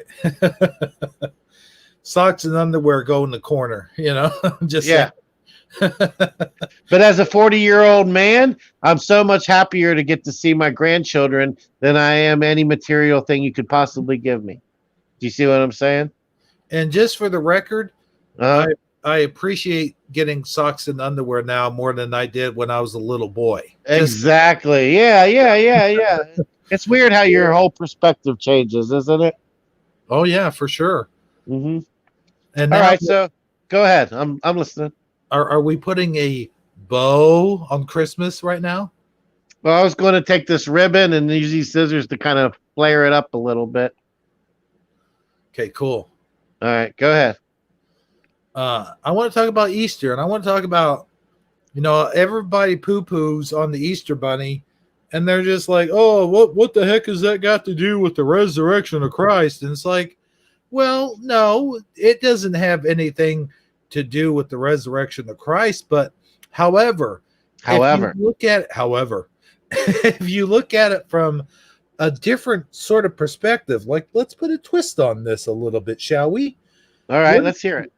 Okay, so like kids are told the Easter bunny hides their eggs, they go out and they're searching for these eggs. What are we searching for when we're Christian? We're searching for Christ, right? So Christ is hiding, but yet he's in plain sight. You know what I'm saying? So like if you look at it like this, the eggs represent Christ, and I'm not saying that he's just a bunch of colored eggs. I'm not saying No. You're this is intriguing. I've never thought of it this way before. So I'm going down this line of thought with you. So keep on going. I'm listening. okay. So yeah, so the Easter bunny hides the eggs, so the kids go to find them. And what are we? We're searching for Christ, and sometimes we search in all the wrong places. We search in hidden places and hidden meanings and in the hidden word in the Bible. But if we would just open our eyes, we could see that Christ is right there in front of our face, and we don't even realize it because of the everyday strains and things of the world is hiding Christ from us.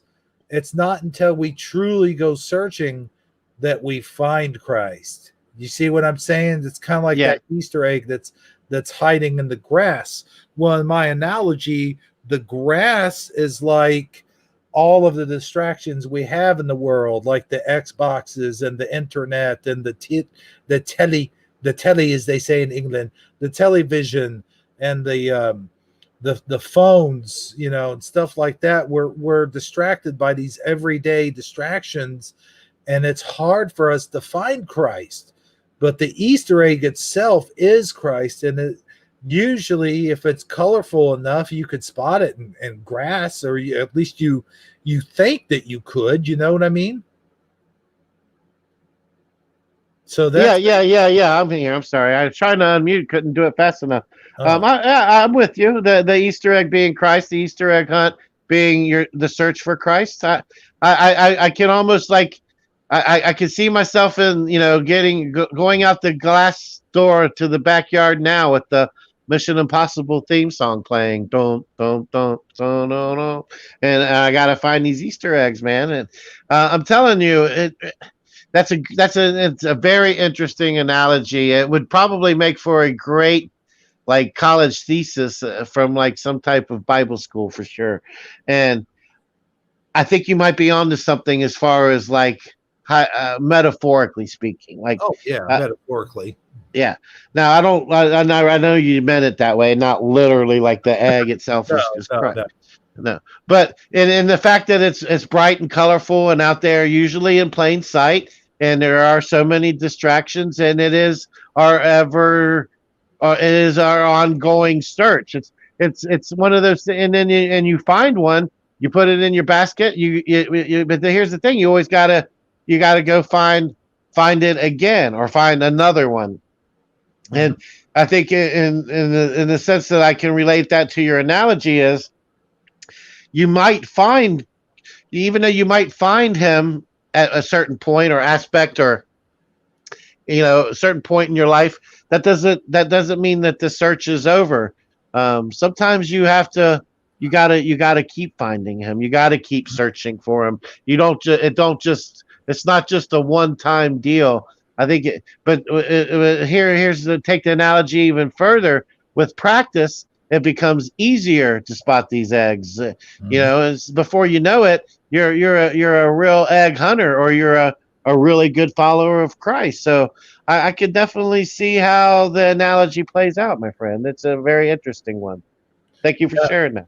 Hey, no problem, man. Here's the other thought I had, and I've thought about this for years. Is like we as Christians, like we send our kids to church, like we all go to church together as a family unit, and everyone knows that church isn't necessarily about worshiping, because you can worship anywhere. You can worship in your backyard, you could worship in your basement, whatever.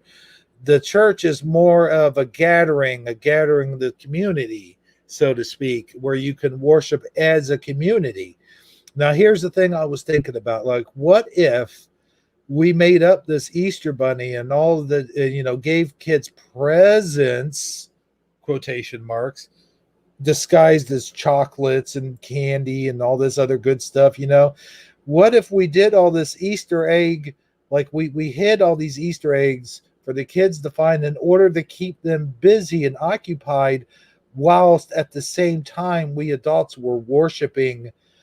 As kids tend to get bored when they're sitting in church. So I was just sitting here thinking, and I've thought this for years, is like that was sort of thrown in there to keep kids occupied while worshiping Christ. Well, that, and also like your first point about Christmas, it's a way to get them to want to actively participate in the holiday itself, in the ceremony, and give them a certain level of excitement and inclusion. You see what I'm saying? Oh yeah, for sure. So Well, yeah, and you know what? It's so funny is the fact that we use deception in order to captivate their interest, and then have to later let them know that it was all a big ruse, that there really is no Easter bunny, that you know, and here's where it's actually becomes hypocritical in my personal opinion. Once the kid is old enough to know that Santa Claus isn't real, but he still is getting a gift under the tree every year from Santa, or you realize that the Easter bunny isn't real, but the kid still expects to wake up on Easter morning and have an Easter basket prepared for him that he has to go find or get or retrieve in some way, shape, or form. I mean, why do you still want to participate and not only want to, but expect to be included in such a ritual after you are fully aware of the fact that it isn't real? It almost seems to me like that in itself is hypocritical. Like that, once you realize that Santa Claus isn't real, you really shouldn't expect gifts from Santa anymore. You shouldn't expect an Easter basket from the Easter Bunny once you're old enough to. But yet, uh, there's probably at least a good 3 to 5, if in some cases, an 8 to 10 year old uh, progression of slowly getting of it slowly not happening. What year do you stop giving your kid an Easter basket every? I mean, there is a cutoff point, obviously, and it varies from family to family and range to range and personal. Everybody's personal experience, I'm sure, is different. But do you think you should still get the basket even once you realize that it's all a ruse, my friend? Where are you at on that? well, you know what? I got to tell you, I was still getting Easter baskets when I was well into my 20s, simply because it was just sort of that sort of like giving type of thing. It wasn't necessarily filled with chocolates and candy like it was when you were a kid, but maybe there might be a new pair of underwear in there. Maybe there might be like an all you can eat what Like coupon a gift for card or gift something. Yeah. card. Yeah, like a gift or a gift card to the movies, or something like that. It's more or less about giving. Again, it's the same thing with Christmas. You don't stop getting Christmas presents just because you stop believing Santa Claus. I mean, you still get presents, but Well, yeah. I mean, I still get a have a present under the tree, like maybe from my right, mom or my dad or my kid or right. or my wife or whatever. If I'm married, I'm not married, but there's still a gift usually for everybody. But you're right. Once you're not a child anymore, I'd say the cutoff is somewhere between 12 and 14, where you just quit having like an exorbitant amount of gifts disdained upon you because of the fact that it is Christmas, somewhere in that range. But you usually realize Santa Claus isn't real somewhere between ages 7 and 10, right? Am I? Yeah, I might have. Yeah, I might have been told that like when I was about 10. Yeah. Okay. But you know, in my family, heck, we still give each other Easter baskets. We give each other Valentine's gifts, and stuff like that. And that's the other thing I wanted to talk about is Valentine's Day. Even though I hate Valentine's Day and I think it's all a big ruse, and I think Now, it's do you all think? Here's the last question I have. about Easter. Okay, go ahead. I have one last question. Now, do you like the way you what was explained to you was your cousin pulled you to the side and told you? Do you think it's the parents' responsibility to eventually tell the kid, Oh, "Hey, we want to sit you down. We need to have an important talk about Christmas." And the kid's like, "Oh man, what's going on?" Well, we're not going to put out milk and cookies this year for Santa. Well, we're not. Well, why not? Well, we need to tell you something. Okay, what? Santa Claus isn't real, little Joey. I'm sorry, but we just felt we should be the ones to let you know before you heard it from some.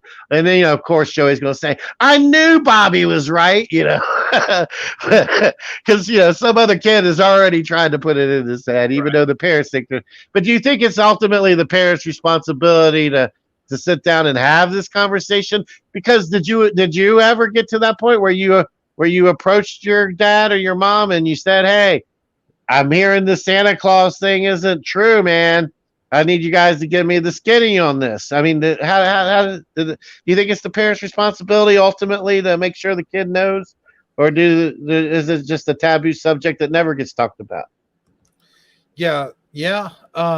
I absolutely believe it should be the parents' responsibility uh, to do so because you know it's an easier blow coming from the parents because the parents are the ones that started the kids down this journey. They're the ones that ultimately, I don't want to say lied to, but what other words you going to say? That They're the ones who started the whole farce in the first place, right? right, and I think that trust or that bond between the parent and the child is sort of strained after they learn, especially if they learn it from a complete stranger or that little dude on the playground. He goes, Santa Claus isn't real, boo boo, something like that, or something to the effect of someone's cousin pulling you to the side and go, hey, guess what, buddy?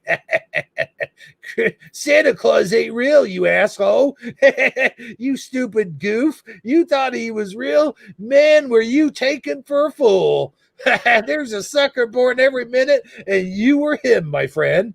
I think that that could be Yeah. very, And very. I got. And would you like to buy one of these watches? Yeah, yeah, yeah. I think but seriously though, I think ultimately the parent should sit their child down and explain to them, hey, it's all fun, it's all games, it's all fun and games, and ultimately when a child comes to you and says, is there really Santa Claus? You go, well, yes and no. I mean, yes, there is in the sense that it all started out with a real guy and everything. But I think, as far as that goes, that could also get like confusing to a kid. Like, what do you mean yes, he's real, and yes, he's not. Well, what does that even mean? And then you look at your kid and you go, what do you mean? What do I mean? That Santa Not, Claus. it almost seems like there should be a disclosure day, Mhm. because if you tell your kid, let's say it's this Oh particular yeah. Christmas, and it's like Well, right after Thanksgiving, you're putting up the tree, and this is the year you're going to tell him, and you tell him, he's obviously going to go to school the next day with breaking news, right? mhm.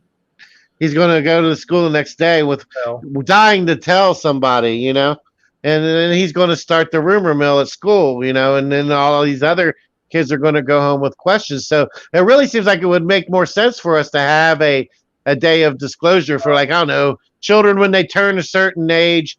This is the day we all sit down and tell our kids. well, here's the thing: is that my wife. I'll give you an example that's kind of a like when my kid had questions about personal stuff. You know what I mean? Like sort of like where babies come from and this and that. Oh yeah, the birds and the bees. Yeah, okay. Like my wife didn't go into exact detail because she's only like going to be 10. She's 10 years old, so she didn't go into exact detail. Yeah, Just but saying she how, but she's uh, hearing things. She's hearing things from other sources, so she wants to hear oh, what well, what no, that mom has to say. Yeah. right. And the thing my wife told her is like, this is not for the other kids. Don't tell any of the other kids these things that I'm telling you. This is for their parents to tell them.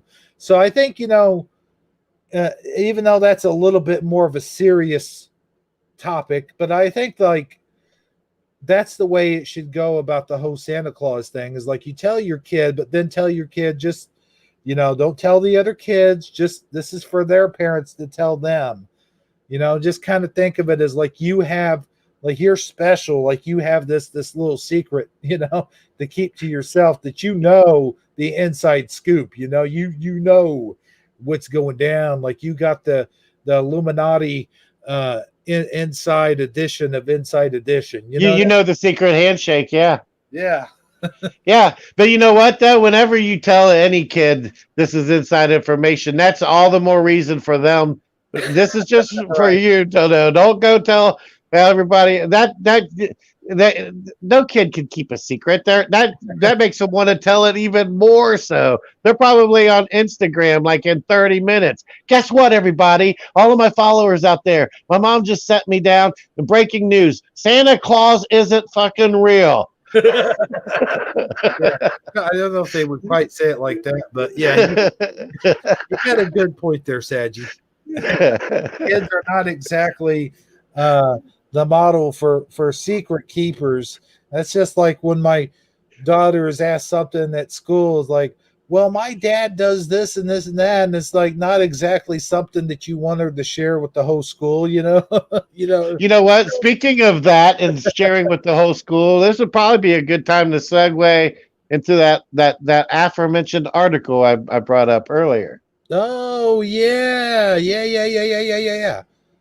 And by the way, what I mean by secrets is not secrets, is more like, my dad farts at the supper table or something like that. That's something you don't want your kids sharing, with the whole school. Well, You pretty know? much anybody at the supper table already knows that anyway. And they're the only ones who probably really would care. Or well, that's a bad example. It's like, But no, I do know what you mean. Like, yeah, my uncle Jimmy comes over on Wednesdays and smokes pot in the garage with my dad. yeah, that kind of thing. Dad likes to sit in a swimming pool, is just a pair of shorts and his fat belly with his beer sitting on his belly, drinking it from a long straw. Because for some unknown reason, he sits right in front of the out jet. I don't know why he always sits right there. Yeah.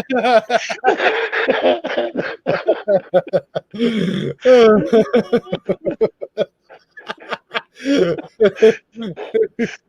here, hot dog. Put a hot dog on your belly, closer to you. Come here. Oh, why can't I eat this hot dog? I can't reach it. I'm too fat and lazy. Uh, I'm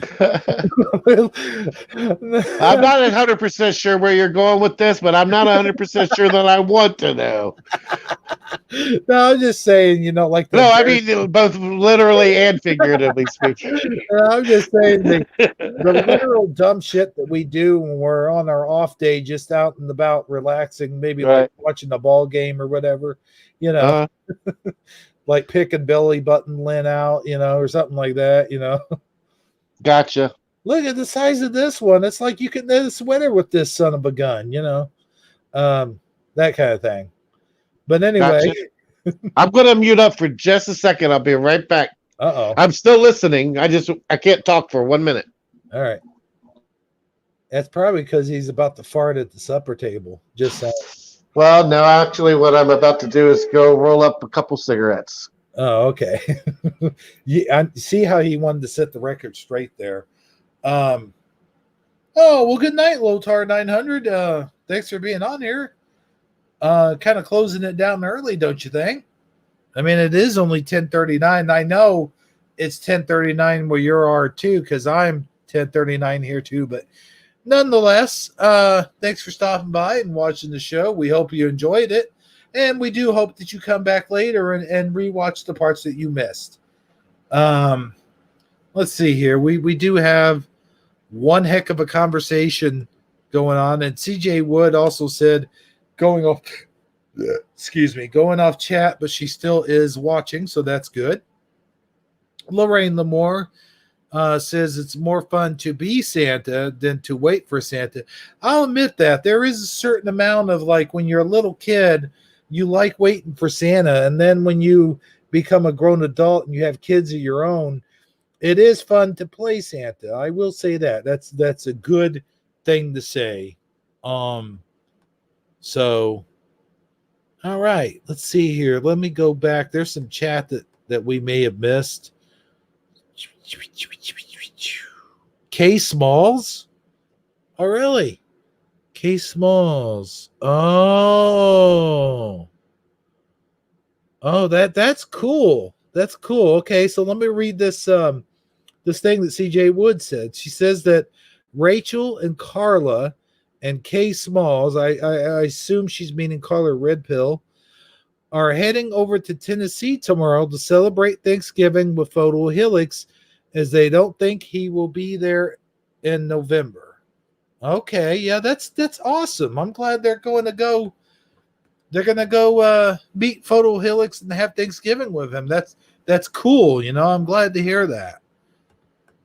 And we all send our wishes and prayers, of course, to Photo Helix. And Lotar 900 says there's about 1,000 people over there watching his. I guess he has a show or something right now. Who, Photo? Uh-huh. Oh, I was unaware of this. I'm not either. I wonder what channel it's on, because he shut his channel down. Yeah, I don't know. Yeah. But Lotar talked about it briefly, and then he's like, he has to work in the morning, so he has to go to bed. So. Oh, okay.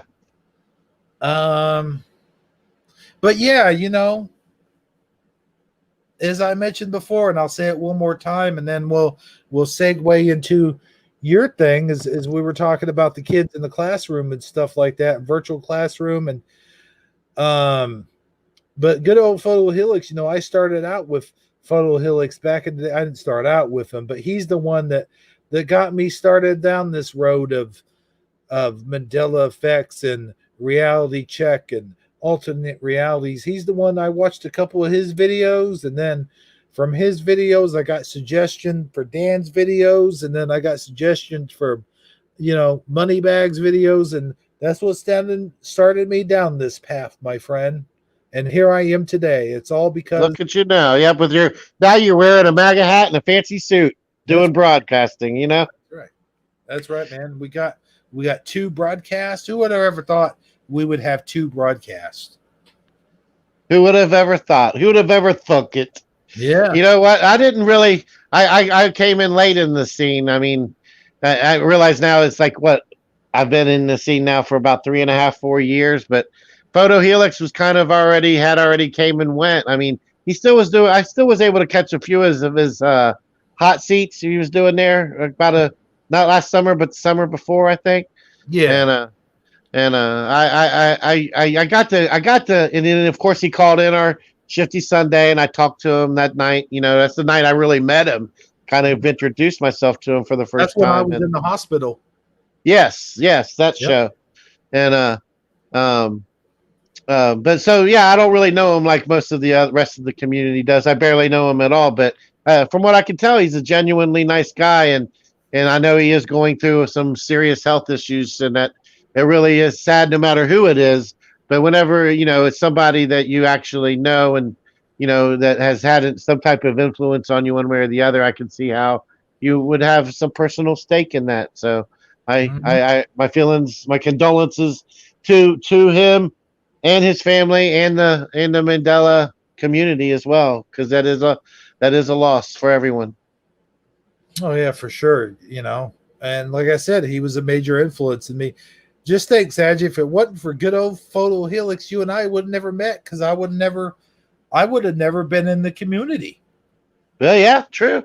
So yeah, I mean, it just goes to show you how much of a imprint you actually make on the other, when you just the smallest little thing like that can make such a big imprint on on future on the future of everything, of like a butterfly effect. Had he Mm-hmm. not existed, you wouldn't be here now doing this, because you wouldn't have been influenced in a manner to do so. There's probably at least two or three people that were that person for him. You see what I mean? It's like it's the ripples just keep on rippling, my friend. Absolutely, dude. Absolutely. But with that all being said, we're gonna move on to the next, as I always say in the field. Oh, do you? What do you say when you're in the marsh? When I'm in the marsh, I say, "Please help me! I'm in the stinking marsh over here. It's Ah, soggy and I hate it." gotcha. Well, what do you say when you're in the valley? Oh well, when I'm in the valley, we always say in the valley, if you're gonna dilly dally, don't do it in the valley. Gotcha. All Mhm. right. All Don't right. dilly. Well, So let's not dilly dally. Let's go ahead and get straight to the article you were talking about, because as I was talking about parents being caught in their most embarrassing moments. yeah. Here's the thing, man. When I'm reading this article, okay, I'm got it's about children being at homeschool, okay, and it set it up the precedence as if the kids being at home, being having to do their classes online from home, is driving these parents to so much stress and strain that they feel that they have to day drink or day smoke or whatever. And I and it's almost like it's giving them an excuse for being that way, where I think the real thing is that this is just America. This is just what home life during the day is really like. You know how we were talking about, when you go out in the public, you put on you hold yourself to a certain standard, but I don't think there is a standard for at home. I think that that's the whole point, that if you're at your home, your place of where you live, you can walk around in your underwear, your skippies, or with a beer in your hand, and you shouldn't feel the least bit worried about it, right? You shouldn't. Right. But you know That's what? when you're Not. most vulnerable too. Yeah, exactly. So Mhm. anyway, can you bring it up? I don't want to talk about it too much before we get into it. Oh, sure. Let me go ahead and head over to the good old Hangouts. I believe it's in there. Oh yeah, I figured you're already past that part. Oh, heck no. You know You me. know, with your fancy suit on and everything. I guess. Don't let the fancy suit fool you, my friend. I'm still Okay. my level of professionalism when it comes to doing this show is kind of below human standards. But you definitely have a marginal mark there. Yeah, it seems to fluctuate. Yeah. For sure. Okay, let me see here. I'm in StreamYard, www.foxdetroit.com video. No, that's not it. YouTube. I think it's a Shifty Sunday. Oh, Shifty Sunday. Okay, well, Yeah. see, you got to tell me the exact destination. I'm not 100% sure. I'm just guessing. Why would it show up as unknown person? That's weird. No, that's somebody else. Cynthia Sue Larson. No, No, you're definitely not in Shifty Sunday if you're seeing that. no, that's in Shifty Sunday for some reason. Oh, maybe you put it Oh, there. yeah, I posted it. Coffee shop is charging 64. No, we talked about that. No, it must be in the other one. I must have just sent it directly to you. Hold on, man. 24 karat gold ring. Yeah, I'm not seeing it in Shifty Sunday. You're Yeah, right. look in your personal one. That's where I must have sent it. I'm sorry. Uh, Sorry, audience, for all of the miscommunication here. We should have been more prepared, and I admit that. Loose change, final cut. Um, No, no, no. I don't. It might be a little ways up. I see Detroit. Let's see. That's the Tucker Carlson thing I sent you. You want me to find it and resend it to you? Actually, if you could, yeah, if you could do that, that'd be cool. All right, let me see if I can. Pigeons aren't real.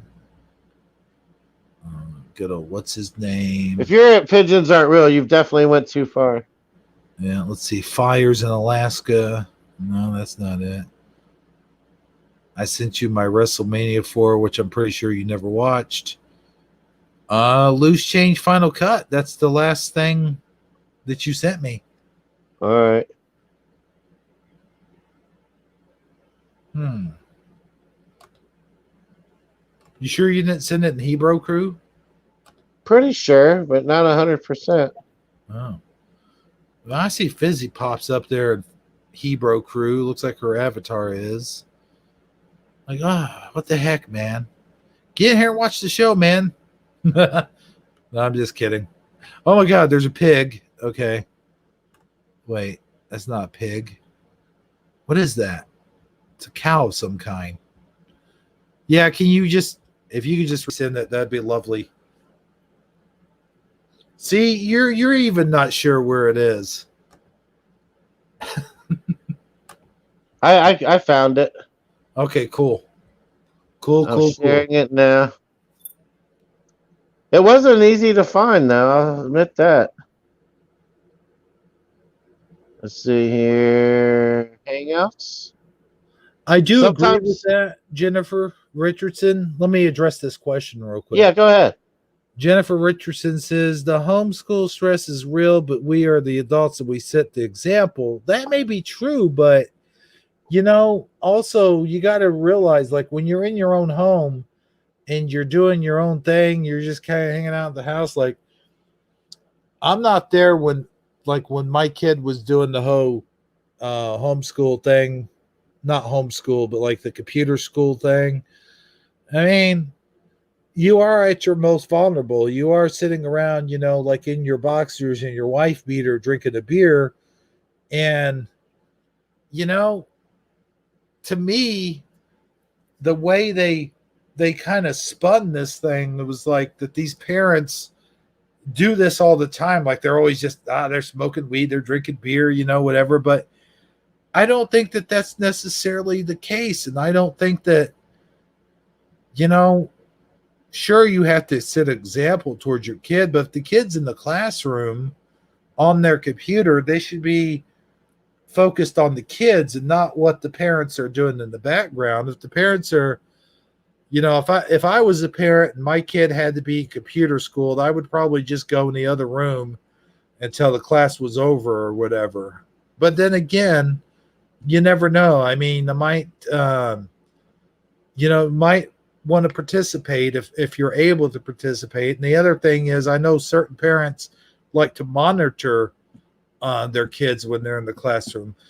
But again, I don't have a leg in this three-legged race, because all of our kids are going to the regular schools. So, you know what I mean? Like, they're going to the physical classroom. So I have no I have no chicken in this chicken noodle soup, so to speak. All right, let me bring Saji back on. Hello. Well, hello. All right. So I found it, but I dropped out trying to share it. I think I got it successfully in there though. I hope so, Send it sir. directly to you. Yeah, it is a kind of a controversial subject because these computers are a portal into the home, into our personal home, and there are other kids that are that are in the portal that can see, the live camera of the child that's participating. Basically, each computer is like a live stream. It's almost like if we had our camera on Hebrew Mm-hmm. and everybody that's watching our show right now had their camera on, and we could all see each other like a Brady Bunch introduction. You know what I mean? Oh, So sure. so Yeah. and everybody's got a portal into what's going on, off of their camera. And the kids, that are sitting there at their little workstation are of course focused, mostly on their interaction that they're doing with the other kids and the teacher, or whatever the lesson is. And they're not really, whoever the child is participating, isn't really paying a whole lot of attention to, mom making pancakes in the background or whatever, that may Right. or may not be going on. And mom isn't really necessarily aware of the fact that Right. she's on camera. Exactly.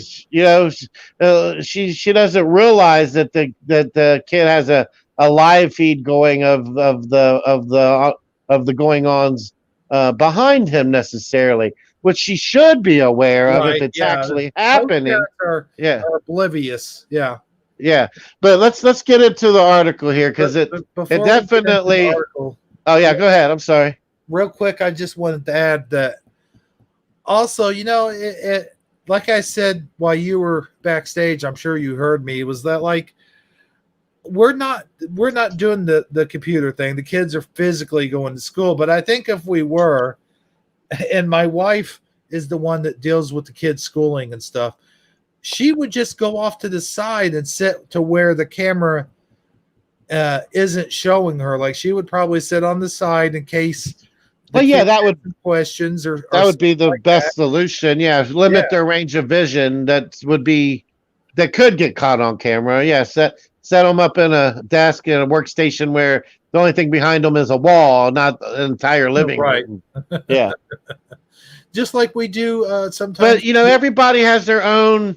I mean, there are a lot of kids don't even have good internet. They're having to go up to McDonald's everybody has their own limits and liabilities though, like as Right. to how much space they have, how much room they have, how many kids live there, where they have a outlet that can plug in, that they can hook up the cable or whatever. So everybody's got their own personal limitations. So you have to factor that into mind as well. And a lot of people are being inconvenienced. It is hard for some of these families to make not only to have this setup for the kid to do their school day at home, technologically speaking, but then also somebody to be physically there because both parents are probably used to going to work, so now they're having to hire a babysitter or have another family member that typically isn't burdened with this responsibility all of a sudden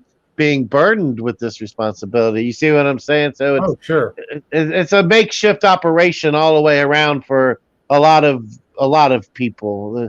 And that's something to But keep in mind as well. but I will agree with you that this article's what do you call it, subtitle, the main title is kind of misleading. It's saying Florida parents reportedly smoking weed, drinking during kids' remote classes. Study earlier this year found stressed parents are drinking more. I don't think that it's they're drinking more. I Mm-hmm. think that they're drinking just as much as they've always drank, except it's just now getting caught on camera. You know what I mean? Yeah, it's the proverbial chicken and the egg. I mean, it's not because the camera's showing the light of what's happens at people's homes. This is what has always happened in people's homes. It's just now there's a light being shined on it, which is bringing it into more of a forefront of society. It's kind of like the Jerry Springer effect, you might say. Like, you didn't realize how corrupt people were, and how all the dirty deeds that are happening, in the average American community, until you watch a few episodes of Jerry Springer and you realize, is this really what's going on around the block with Sinead? Maybe it's going around on my block too. So let's get into it here. Let's skip the video. All right. Some Florida parents have turned to booze and weed to get through remote learning with their kids. See, that's right there. That's where I already have a problem with this, because I don't believe that. I believe that these parents drank this booze and smoked this weed, and now they got some kid sitting in their living room with a computer with a camera on, and they're actually capturing the activity. But the activity was happening the whole time. It's just now there's a camera on it. All right, but let's move on. How do I move on? No, I mean, I'm going to say Boca Raton elementary teacher Edith Pride said, did you click on the image or the link below it? Oh, yeah. I'll click on just continue. All right. I'll get it. All right. Oh, I thought are you done with that part of it? Well, yeah, I mean, some parents can be seen walking around unclothed. Yeah. That part I believe. But again, before we get into this article, I think that's more of a fact that the parents are unaware, or they're totally oblivious to where the camera's positioned at, Right. So anyway, let's get into it. Let me go ahead and get back. I got to share the article below it. See, that's what I did wrong. Yeah, never click on the image. Is just a preview of where the link actually takes you. Okay, here we go. Okay, and we already read the headline. That's what I meant to say a while ago. I said main title. I meant to say headline. No, I don't want any ads for Fox News. Get the hell out of here. Okay, let's see if this is correct, sir. All right. Adding to stream. Someone said, oh, no. safety, and we don't care about our kids and families. Blah, blah, blah, blah, blah. Blah, blah, blah, blah, blah. Get off there. Okay, thank you. All right, let's see where we're at here. Scroll up a little bit because I can't see where we are. Unless that's the beginning of it. Yeah. Can you see that? The beginning? Okay, yeah. Some Florida parents have turned to booze and weed to get through the remote learning with their kids. Yeah. All right. And Boca Raton elementary teacher Edith Pride said some parents can be seen walking around unclothed while drinking and smoking during remote learning sessions. We need to make sure parents don't get on the computer to help their children with joints in their hand and cigarettes in their mouth. Bride told Fox News, sometimes the joints are as big as cigars. You can't do that. But I argue, if I'm in my own house and I'm in a state where league is recreationally legal, I'm not breaking any laws. Now I can't even do it in my own house. Just because my kid's got to learn something that's at home because he can't go to school. I mean, I see an argument both ways. That's what I'm getting at. All right. Oh yeah. So we need to make sure parents don't. Oh, we already read that part. Okay. She said parents need to realize that there is a window into their homes during remote learning. High school students suspended rest of school year after protesting remote learning. Okay, never mind. Whoa. All right, we've seen the parents. We've seen the parents in towels. We've seen them in underclothes. We've seen them in bras. Pride said, "Hero, were you the guy in the bra that they saw?" I'm not saying.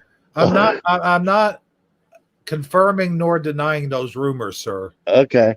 Well, I love how the person's name is Pride. Yeah. Did Pride say it, or was it a person named Pride? That's what I want to know. All right. Right. Pride said it's just inappropriate. The children could see it in the squares. After Pride voiced her frustration during a board meeting Wednesday, she said several teachers have reached out to thank her and tell her of similar experiences. A teacher told KATV that a father of one of her students was drinking a beer at 11:45 in the morning without a shirt on. He was drinking a beer before noon, and he didn't have a shirt on. He was in his living room drinking a beer, and he didn't have a shirt on. How dare him? That's kind of what I was talking about earlier, like, Yeah, exactly. It all really kind of ties in. Isn't that kind of weird? yeah. A different teacher told. Oh no, I already read that one. Uh-huh. I did have a parent that sat on a couch, and we could see the ankle monitor on her leg. Well, at least you didn't see her at the dollar store with an ankle monitor. She's like, where else is she going to be? On the freaking couch. That's kind of what the ankle monitor is there for, right? Right. Yeah, I have the feeling they're kind of picking these sort of, like, these are not random parents, I don't think. Well, I mean, can you see the guy with the ankle monitor, or the girl? She's up at the mall walking around, and the policeman catch her. He's like, whoa, I had to leave. My kid was at home. I didn't want to be in the portal while she was learning. That's why.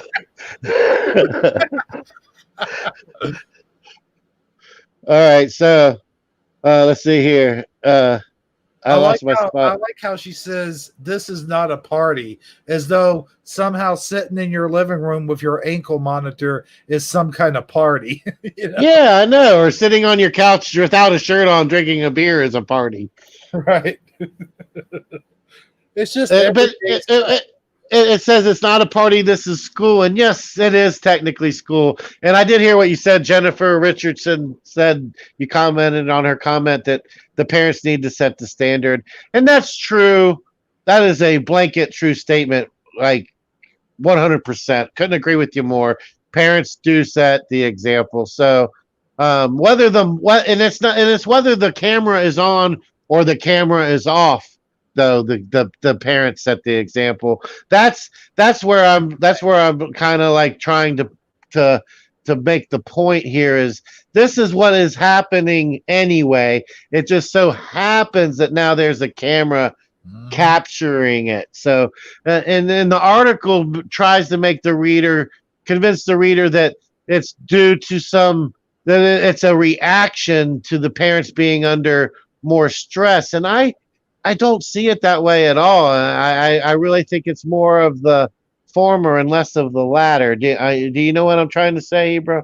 Yeah, I mean, it's like the point we're trying to make is these parents are already, I won't call them degenerates or anything, but they're already doing this stuff, and it's stuff that goes on that when the kids were going to school that the parents had no idea, or that the teachers had no idea that this was sort of like their everyday home life.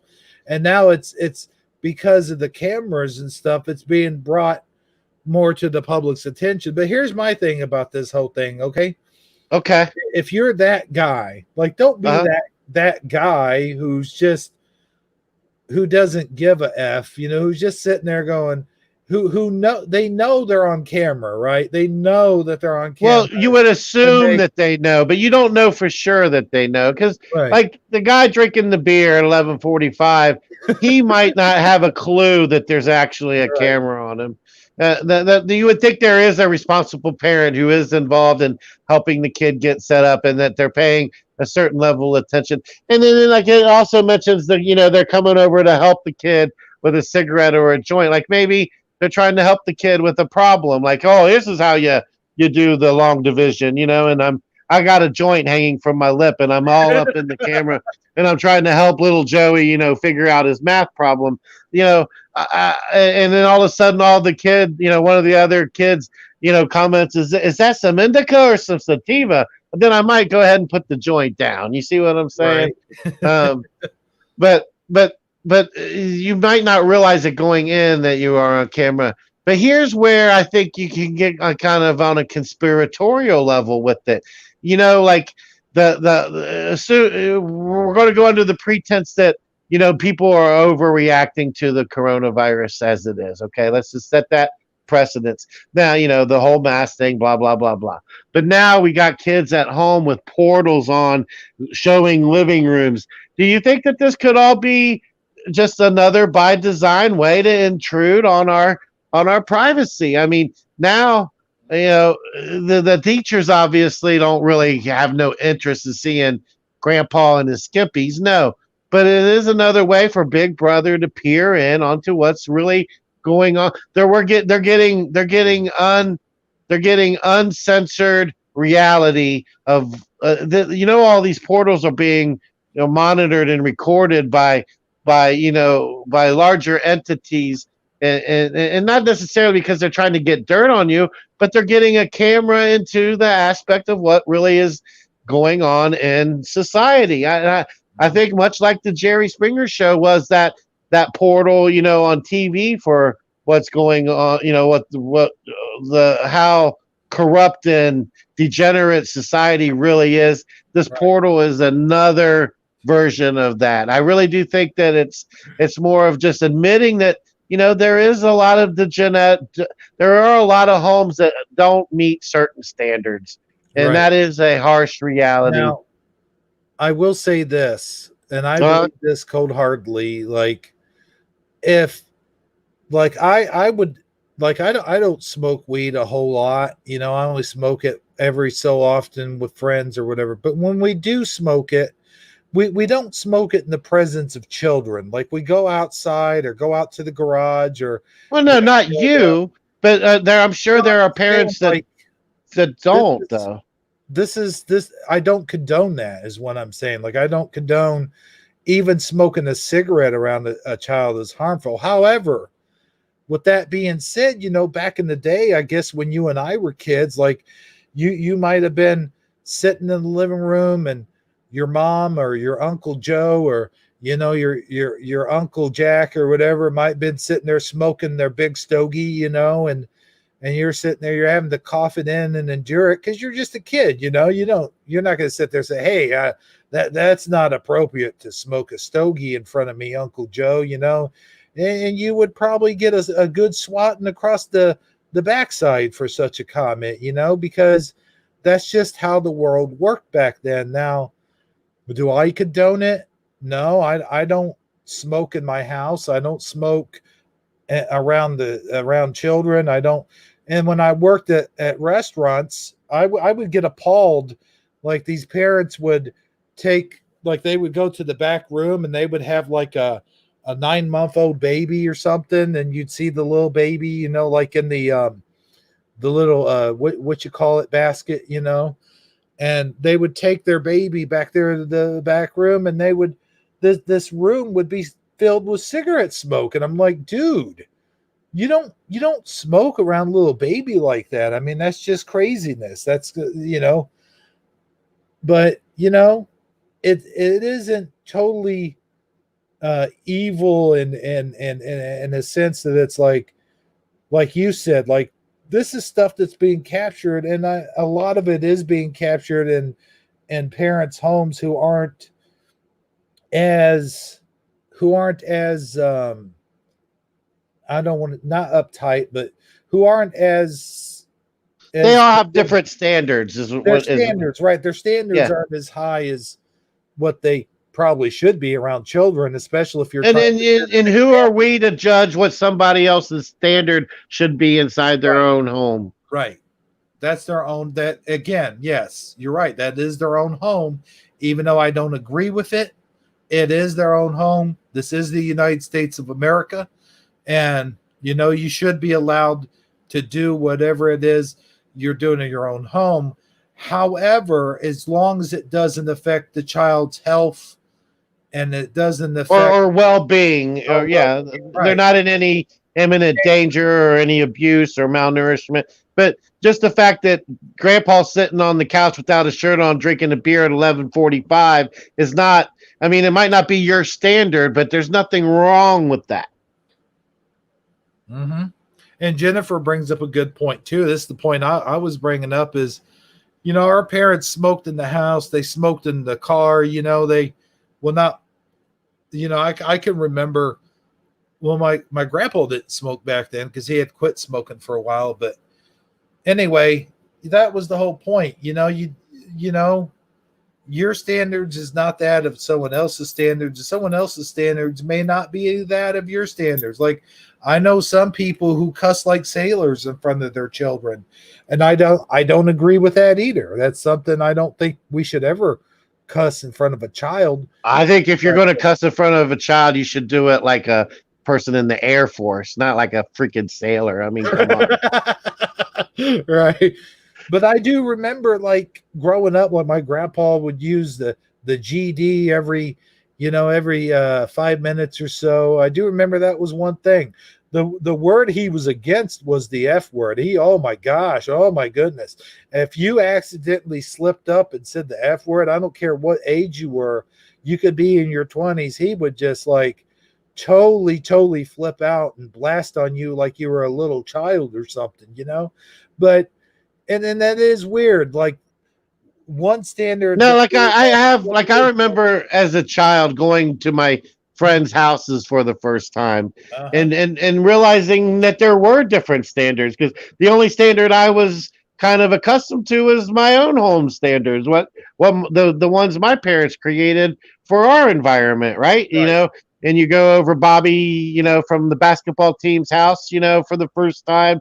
Your mom drops you off in the afternoon for a play date or whatever, and you realize that there's something completely different going on at this house. It's a Right. a whole different array of exactly of what's considered acceptable behavior, and how things are run and operated, and it really is a big eye opener. I mean, and it's hard to imagine the different levels until you experience the different levels, is kind of what I'm trying to say, especially as a kid. And I think that that's kind of like the more pertinent takeaway here, is that kids are probably getting a better idea of what their classmates' real life is like, because you can go to school, put on a fancy shirt from Walmart and a new pair of jeans and a decent set of pro kids, and go be like most of I the like other how you kids. I like how you consider Walmart to be fancy, by the way. Well, you know what I Yeah, mean. I know. Yeah, Yeah.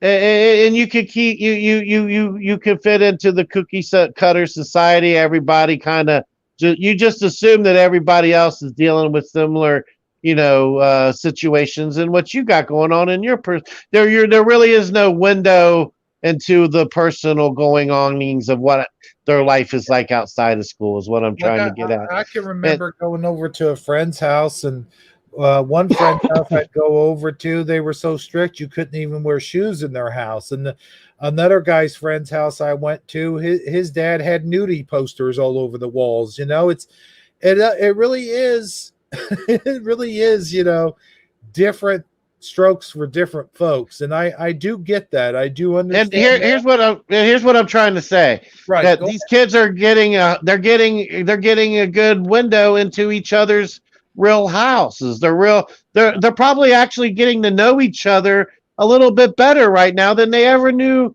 each other before, and hopefully they will all get eventually. This isn't the new normal. The kids will go back to school, but you know what? These kids that are doing these web portal classes right now and getting to see that, hey, David's Uncle Joe, Uncle Dan sits on the couch and drinks beer at 11:45 in the morning. Jerome over here, his big brother likes to smoke a doob and help him with his math homework, and then the other, and Sally's mom, she has big gazungas, and her mom wears a bright neon green bra and cooks in the kitchen. Hey, you know what? They all know each other a little bit better now. You know what I mean? Oh, absolutely. Absolutely. And, that's the thing is like, you know, that's the thing is like these people today is what I'm saying. It's like the teachers and stuff like that, the younger ones who didn't grow up with Uncle Jack helping you with your math homework with the big long cigarette hanging out of his mouth and the ashes getting ready to fall. And sometimes they did fall into the math book, by the way. They may have not have grown up with that. Now they're seeing parents how they actually are, how they really are in their homes and how they interact and stuff. And Yeah. now they're going, oh, that's not normal. That's not normal behavior. They must be stressing out over this whole thing. So they're doing it more, but Yeah, and you know what? The parents are overreacting knee-jerkingly. I get that, but I'm more focused on the child perspective. All these kids are growing up together. They all have known each, for the most part, unless you've moved around as a kid. You grow up in the same school district. You get to know your fellow classmates over time. Usually, friends that you've made before sixth grade are your friends for life. You know what I mean? Oh, and yeah. these kids are getting a good window into everybody else's house, real household, what it's really like, the things that they really have to deal with day in and day out. They're getting to intimately know the real environments that they're all coming from collectively together because they're all sharing these little web portals, right? I think that in a way this could turn out to be a positive thing, kind of like how you were saying earlier, how God takes something negative and turns and make something positive out of it. Yeah, the parents are like, oh my God, I can't believe my kids got to see, into the other person's house where they're smoking weed and drinking beer. But you know what? The kid knowing that Tommy's house is like that, he knows Tommy better now. He's got a better of understanding of what Tommy is going through day in and day out. May have a better understanding as to why Tommy always comes to school with a dirty shirt on versus the other kid who doesn't. I'm just trying to throw out tangible examples, but that's kind of like the takeaway that I got from it all. And at this point, I'm done. I don't have no more to add to that. I just wanted to emphasize and clarify that particular point of it. Oh, absolutely, man. I agree with you that there is a positive in all of this. And the only thing I'm trying to point out is the reason why they're freaking out so much is because now they're seeing the veil's been lifted and they're seeing what actually does go on in regular homes. They actually are seeing what regular folks are like. Because, out in public, they wear the I'm not saying they wear suits like I do, Well, no, not but everybody can afford a fancy suit like Ebro. but they go out in the nice shirt and the nice jeans, when they come to the school meetings, like the parent teacher meetings, they do kind of dress up a little bit more than what they normally would go out and about in, and they act a little bit more proper, but in real life, when they're at their home, they're relaxed and they're vulnerable, they're their true selves. And now people are getting a glimpse of people how they are. It's just how they are, it's just Well, yeah, you can raise the standard for going into an educational building or going to school. You can set a dress code. You can establish perimeters and regulations and rules and an expectation, right? But you can't set the you can't force the standard into somebody's home. Their home where they live is their own standard that they have created for themselves in their own reality. And it's like where the expression where the rubber meets the road. Well, where does the standard meet the student? I mean, I think it meets them at the school building. And you can't expect the standard since the school had to move into the home. The standard has to drop down to the home's level. You can't expect the home to move its standard up to the school level. The school has been offset into having to force to come into the home. Now you can't force that standard onto the home. It's not feasibly possible for people to make their home something it's not, just because the school had to come there. Do you see what I'm trying to say? Oh yeah, absolutely, man. And you know what? I think we've covered this topic thoroughly, and Yep, we've. like we always do. Mhm. So now here's the deal. There's only All right, 7 people watching, or that's what YouTube wants us to believe. all right. Um, so, but with that being said, I think if anyone wants to weigh in on this, I really wish they were here and stuck around to weigh in on our holiday sort of like talk. However, if anyone wants to weigh in on this or any other topic we've covered during the broadcast, I will now open the phone lines and you talk about anything. It doesn't have to be anything we covered on the broadcast, but I'm sure people would like to weigh in if they could. So, with that being said, my friend, what do you say I open up the phone lines for a bit? I had an idea I was going to mention to you. I don't know. I'm going to bring it up and see what you think about it. Okay. Okay. What do you think about if we opened up the phone lines? Oh my goodness. Are you serious? Yeah, I mean, it was like an epiphany. It just came to me. Oh man. I wish I had thought of that. All right. Well, I don't know. Just a suggestion. Yeah. Maybe someone could call in and talk about something that we've discussed on the broadcast, or they could just talk about anything that they want to talk about. If you was to just go ahead and open up the phone lines. I'm just saying. Well, I think I'll do that, sir. As a matter. Oh wait, what's this? Oh, I, I Huh. I've opened up the phone lines. Now here's the $1 million question. Is this an accurate number? Can we trust this number? Or is when I convert this to the letters, is it going to be 1-800 Santa Claus? Is it real or anything like that? Probably. I don't know. Okay. It might be 1-800 is the Tooth Fairy real? We didn't really touch on the Tooth Fairy or leprechauns, but I think. Well, I had the hardest time with the Tooth Fairy because the Tooth Fairy is the only one who actually showed up and gave me money. I mean, Right, yeah, Santa Claus showed up with some presents. Sometimes maybe a few quarters here and there, but I was getting like at one point at the highest rate, I was getting like a whole buck for a tooth, man. oh man, wow, that's pretty good. I think there was one tooth, like when I lost my 2 front teeth, my mom, like, I had 2 teeth at once. I think I got like a 10 spot for that deal. Cool. But I had to endure the all I want for Christmas is my 2 front teeth, my 2 front teeth, my 2 front teeth. I hated that song that year. Totally hated it.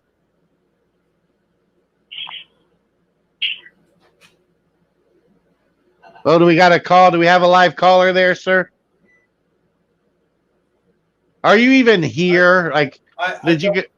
no, I'm here. I Oh, don't okay. know. I tried to. I wasn't here to hit the mute button.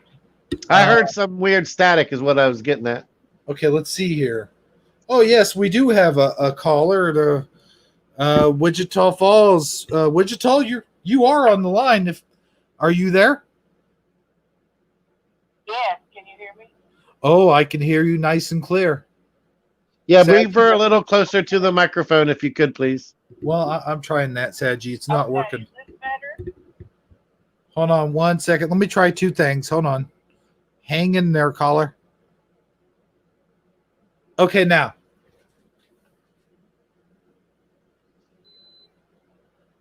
Hello, caller. Is this better? Oh yeah, that's Is much this better. Yes, I can hear you. Can you hear me? CJ? Yes, I can. I hear you just fine. This is All right. CJ, and I have a comment on because I used to teach school. So Yeah. I have a comment on the thing. The thing with you have to compromise, and you have to realize that in front of the camera, where the kid, put the kid in a room where everybody's not walking back and forth if you can. And in front of the camera, you shouldn't dress or do things that you wouldn't do if other kids in the class weren't at your house, because they can see you as well. And I think that's why the schools are having a conniption fit, because it is also a distraction to have somebody in a green bra standing behind their kid and being on camera or smoking a big fat doobie that would distract and it also is not really appropriate for the other kid's eyes, even if it's really not appropriate for your kid's eyes. So I mean, but I know people do it.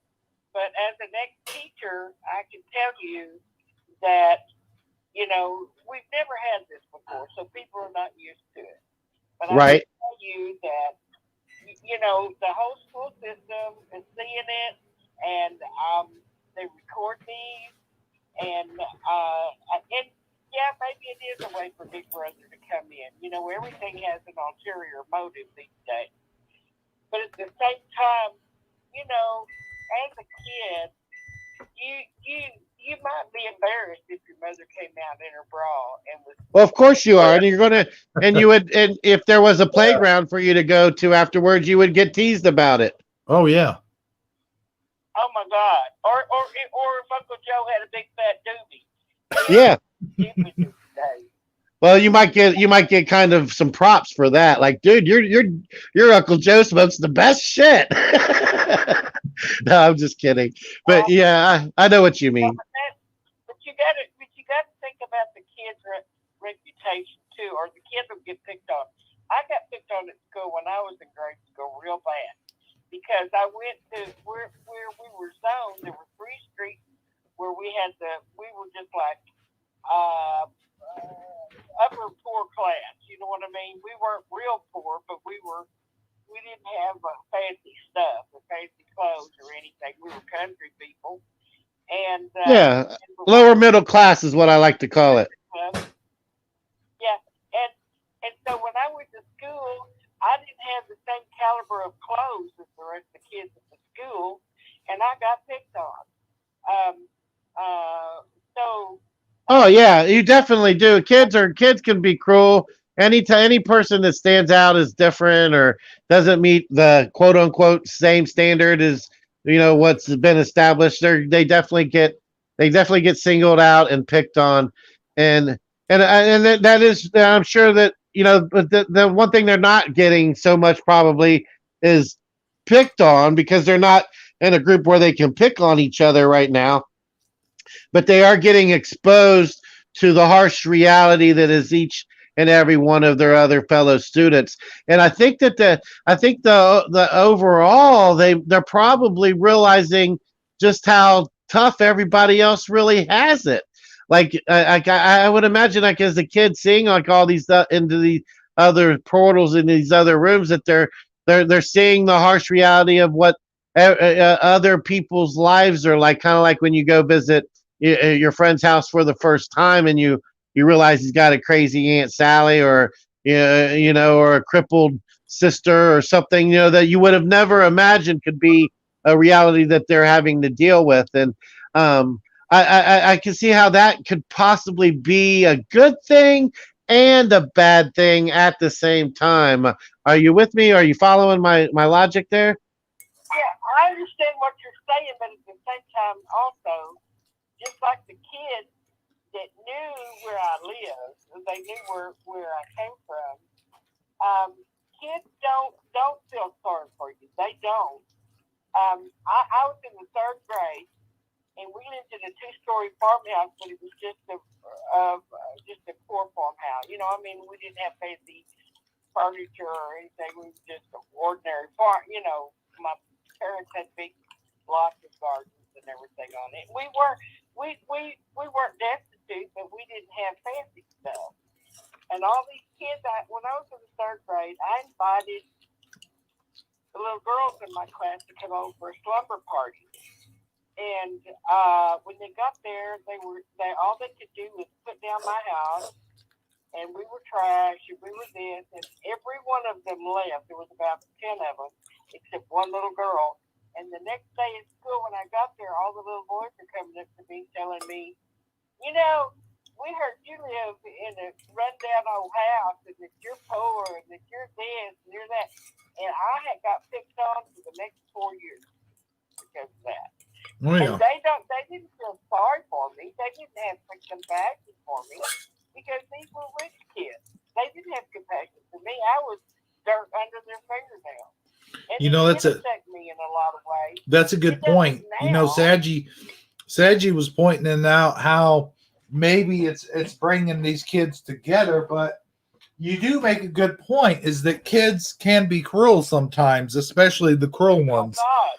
And Well, I had several of them when they saw me at the high school reunion, apologized to me and said, "I'm so sorry we treated you so bad." And I said, "Well, thank you," you know. mhm. But I still, you know, the only thing that saved me was when I went to junior high. I went to a different junior high where the kids were like me in the same situation I was in. So I was very popular in that school. It just, you know, when I was a little kid, I was a pretty good little kid, you know, I mean, typical little kid. So, but sometimes the kids can be compassionate, but sometimes not, really. Sometimes not. Yeah. Nowadays, It, you know, kids don't have any compassion anymore.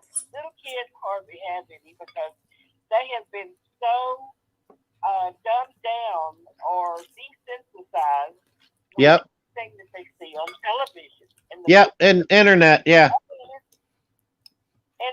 and even the games that they play, it's nothing to look like. It looks realistic, and it's nothing to shoot a bunch of people up. And I mean, there's horror movies and these Saw movies and you know, it's nothing to. They're so desensitized now.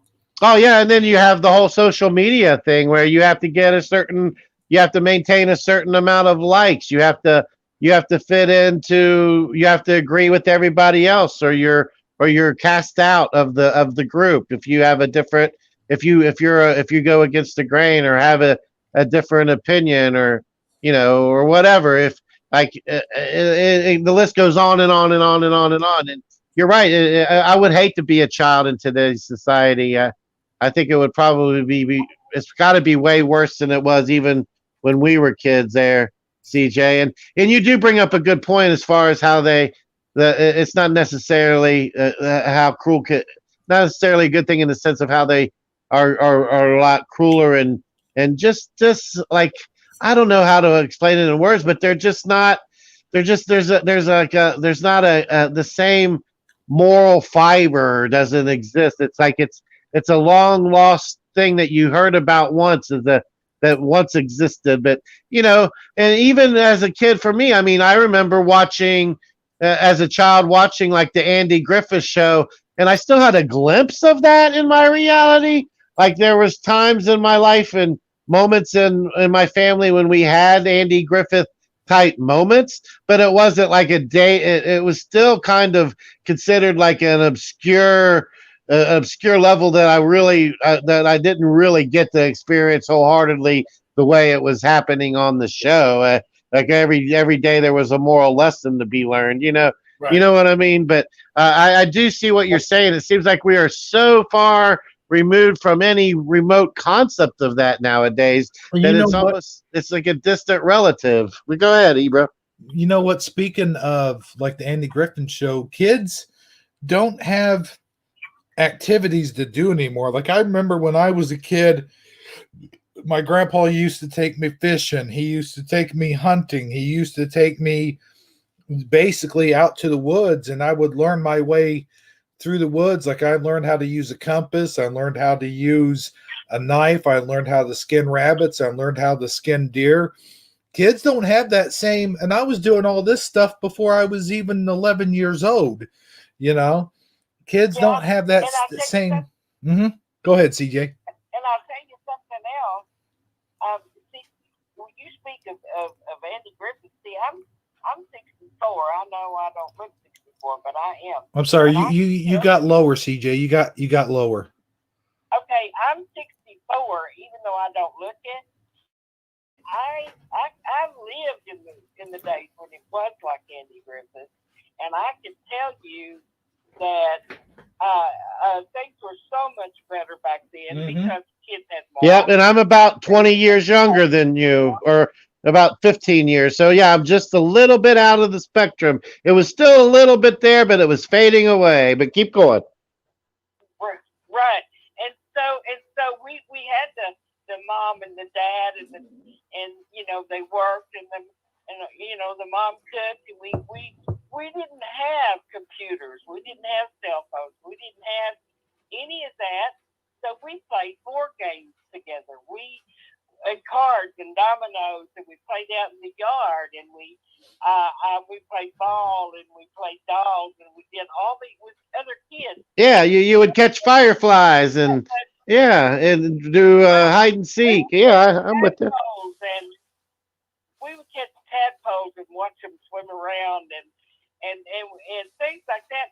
And now they don't play outside hardly. They sit in front of the computer or the television and play video games or Nintendo, or not Nintendo, but whatever the PlayStation is. They don't get out and play like they used to, occasionally, but not like they used to. And the family unit there are still family units, but the family units aren't what they used to be. People nowadays, everything is so high. Moms and dads have to work, and it's just not.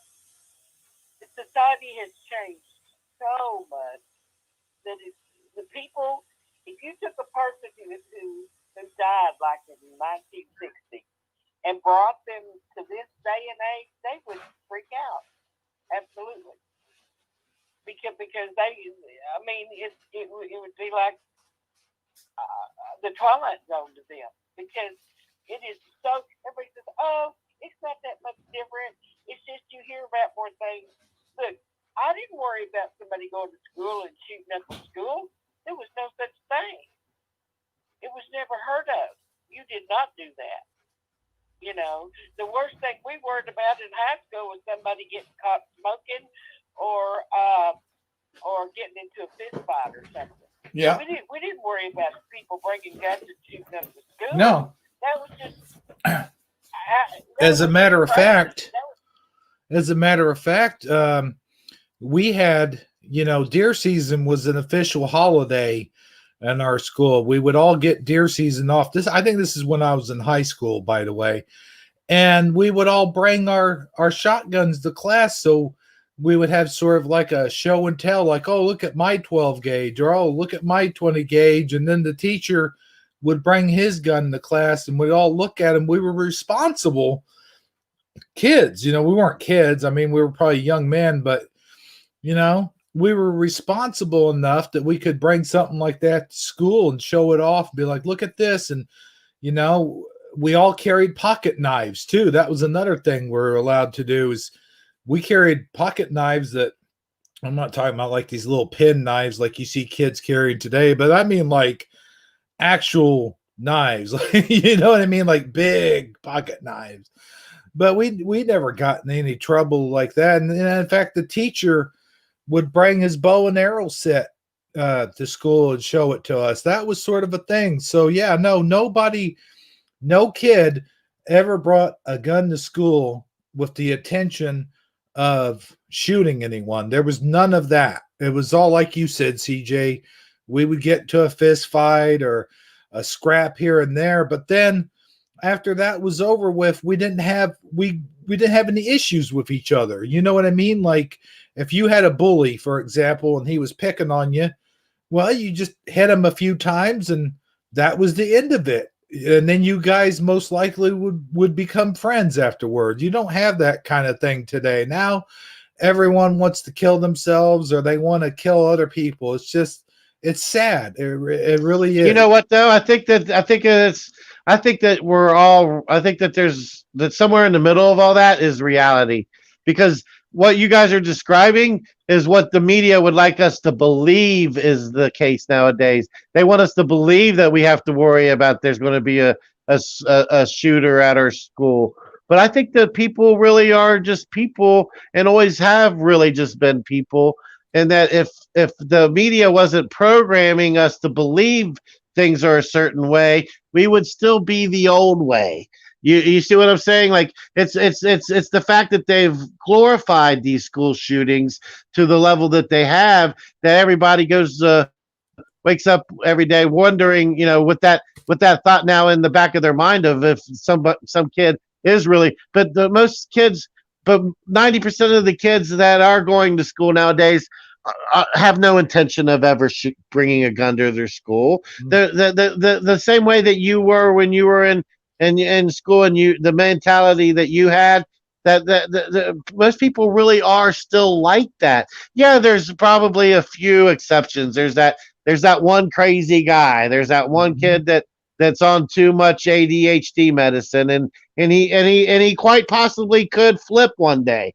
But the reality is 99.9% of everybody is okay, and there is no real, but the media has a way of making us believe that the whole society is changing. Everybody is different. That you gotta be careful walking down the street. Everybody's out to get you. I don't really think that's. I think that's a misconception. That's the point I'm trying to make. Do you guys understand what I mean? Well, maybe where you live it's like that.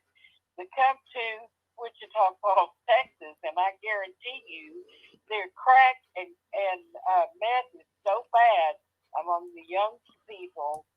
I've been robbed so many times. I mean, it is rampant here, and they are. Look, I caught 6 teenagers going through my shed a few months ago, and I called the police, and they took off running. But they broke into my shed. I mean, the mess in this town, and there's 100,000 people here, but it's like this a lot of places. Mm-hmm. Yeah, I wasn't even trying to go to that aspect of things. So you got a really overwhelming addiction thing going on in like meth and heroin and crack and all that. You're in an area where that's like rampant right now. Yeah. Gotcha. It is bad. Yeah. I have 3 nieces. I have about 80 relatives. We have a big family, and I have 3 nieces that were beautiful nieces, and they ended up losing their teeth and just. I mean, I'm talking about gorgeous movie star looking beautiful, and meth just ruined their life. I mean. Yeah, I relate to that more than you know there, CJ. I live in Florida now, and I'm probably about 30 minute drive, about 20-minute drive from downtown St. Petersburg. And downtown, there is that kind of stuff that's happening. It's not nearly as bad as it was up north where I moved from. I grew up in a small town, north suburb of Cincinnati, and directly adjacent to me was a city called Hamilton, Ohio, and it has a state route that connects to Chicago. It's like an hour and a half drive from Chicago, maybe a little longer than that. But it's more like 3.5 hours, I guess. But my point is, it was nicknamed Little Chicago because it's where like all the Chicago mob bosses used to basically come to hide out when they were under too much heat in Chicago. It was like their little getaway place or whatever. And there ain't nothing in that town but drugs and trains, and everybody is hooked on something. The kids that what they do is they get up and they check the roster every day. When they read the newspaper, they look at the roster, or they get online and look at the roster. They want to see who got arrested the night before. That's part of their culture because they know at least probably 2 or 3 of their friends, got arrested for drugs or prostitution or stealing or theft or breaking and entering or whatever. And it really was just getting so bad that it seemed like more and more houses. It's almost like when you see these movies about the zombie apocalypse and how like it just keeps spreading further and further and further and further out of the wherever case 0 was into throughout the city streets and into the suburbs and whatever. I really do feel like that's kind of how this whole drug addiction thing uh, works. I think they purposely put it in these inner cities and allow it to fester and thrive knowing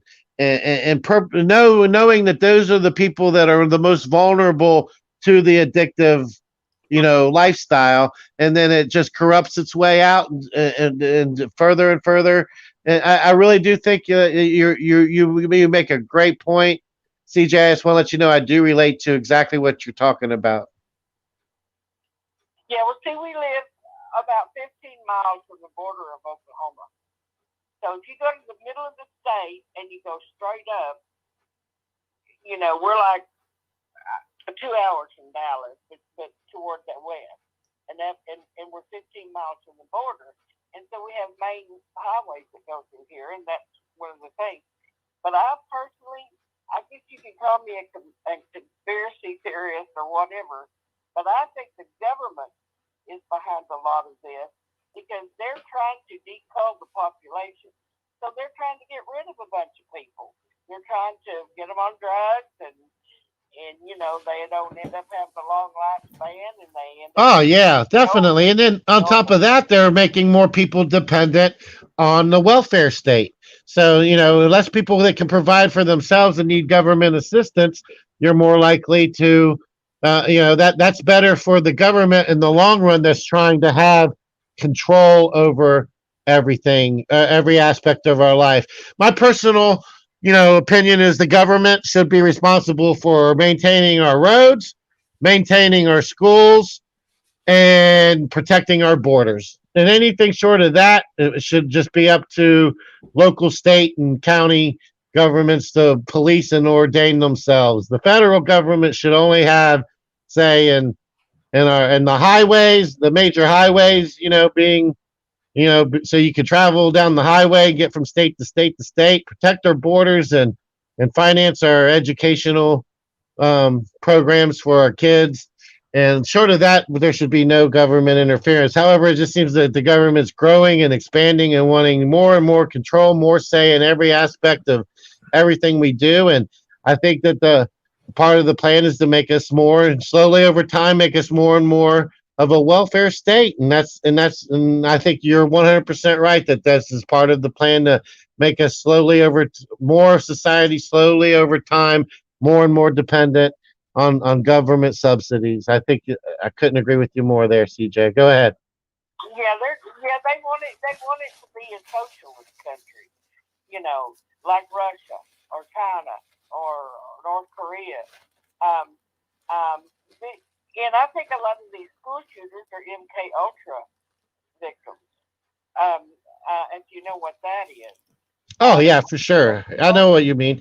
And even if it's not quote unquote MK Ultra in the sense that they've been taken to upstate Maryland and had some, and strapped in a chair and had like all these crazy, drugs pumped into them and was forced to stare at a screen and learn a magic, Manchurian candidate keyword or anything like that. It's more so in the fact that they're getting put on all these different medications for like ADHD and all the different all the different things they can think of to give a kid Xanax or Zoloft or some type of benzo or something to affect their neurology. You know what I'm saying? So they're basically getting messed with psychologically, and then you put in you throw into that 18 hours of Call of Duty on Xbox Live where you're repeatedly killing people and shooting people, and and the ADHD medicines is flowing through your brain, and a Red Bull and a Monster and some flaming hot Cheetos, you're getting the recipe for a disaster. You see what I'm saying? Yeah, I agree with that. Well, guys, I didn't mean to keep you on the horn this long. In case somebody else wants to call in, I guess I will say goodnight on the phone and let y'all get on to the next caller if you have one. And I appreciate you letting me chime in. So. We appreciate you calling. Thank you very much. It's a great call, by the way. You're always welcome to call in, and you're always welcome to stay on for as long as until Hebrew says we all have to go. Okay. All right. Good night, guys. All right. Right. Well, that was a wonderful call from CJ Wood. We haven't heard from her in a while. Yeah, for sure. I think it's just because you wore that fancy suit. She felt like she had to call in. Oh, well, yeah, that. We're using this call-in system. I know it's harder for some people to hear, and it's harder for us to hear them, and them hear Well, us. it's a lot easier for me to hear you stirring your soup or whatever, though. Just so you know. Yeah, my chili mac. That's what that was. Oh, okay. I wanted to just point out that the reason why we're not doing StreamYard and why we've quit doing that was an experimental thing. The reason why we quit doing that is because I think a lot of people who are on here don't want to get. They either don't want to get on the StreamYard and get in and chat with us, or they don't know how. And it just makes it better for people who are like that. You know what I mean? Like Lorraine Lamore and CJ Wood, and just naming a few names to use as examples. I'm not saying that they are like that. And a lot of them. I understand. You're trying to keep it all inclusive. So, Right. yeah, that's a good thing for sure. And, hey, me, I'm Mr. Go with the flow. Whatever works for you works for me, my friend. Well, with that being said, I think it's time to peace out. Peace out. Yeah. Unlike you, I didn't go get me something to eat in the middle of our broadcast. So, yeah, I think I might go do that now, when it's over. Well, that sounds good, my friend. Do you have anything else you wanted to share with us tonight? Nope. I think we've had a great show. I think all the topics kind of like, what usually happens. Somehow synchronicity comes into play and everything ties into each other again, or we find a way to make it do so. Oh, whichever one may be the case. But I think we got another good one in the books, like I always say. And I want to thank everybody who was here, that was participating in chat, and even those that are lurking. Like I always say, we love our lurkers as well. And even if you're listening to this next Wednesday, or it's the year 2025 and you accidentally clicked on it, we're glad you're here, my friend.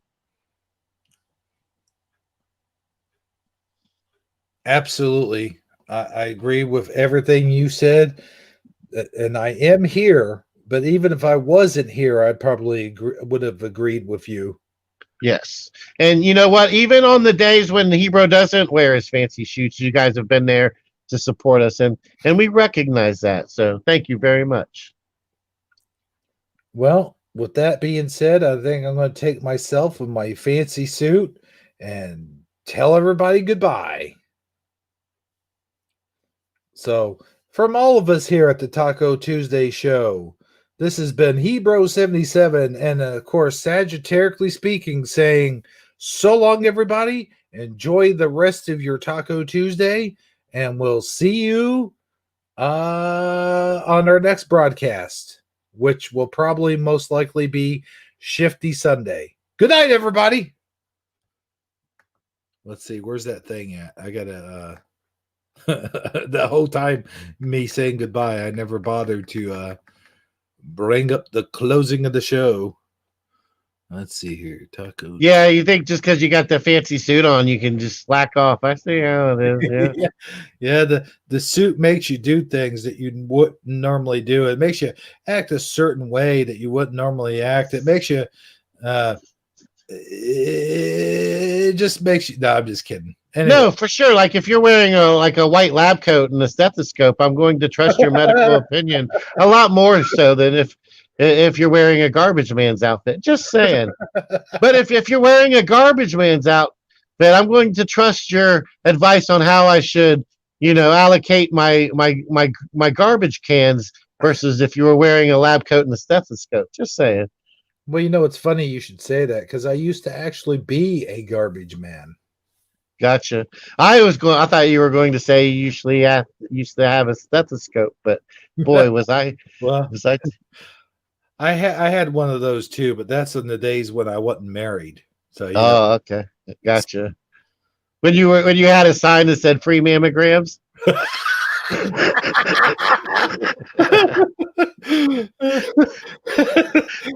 It's good we're going off on a high note, Sadie. Just Okay. oh man. Well, yeah. With that, I think it's time to bring up that very special Taco Tuesday outro. All right. Good night, Sadie.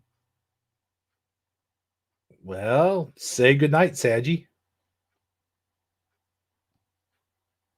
Oh man, that joke. Good night, Saji. Is that what I'm supposed to say? Yeah, that's what. Yeah, Gotcha. the timing's done though. It's done. Oh, my bad. Well, good night, Saji. Good night, everybody, and please tune in for another edition of Taco Tuesday or Pigs in Space, whichever one comes first. That's the end of the show. We hope to see you all again next time for Taco Tuesday. Yeah, Taco Tuesday. Yeah, Taco Tuesday. I said taco. Yeah, Taco Tuesday. So long, everybody. Ha ha. Yeah.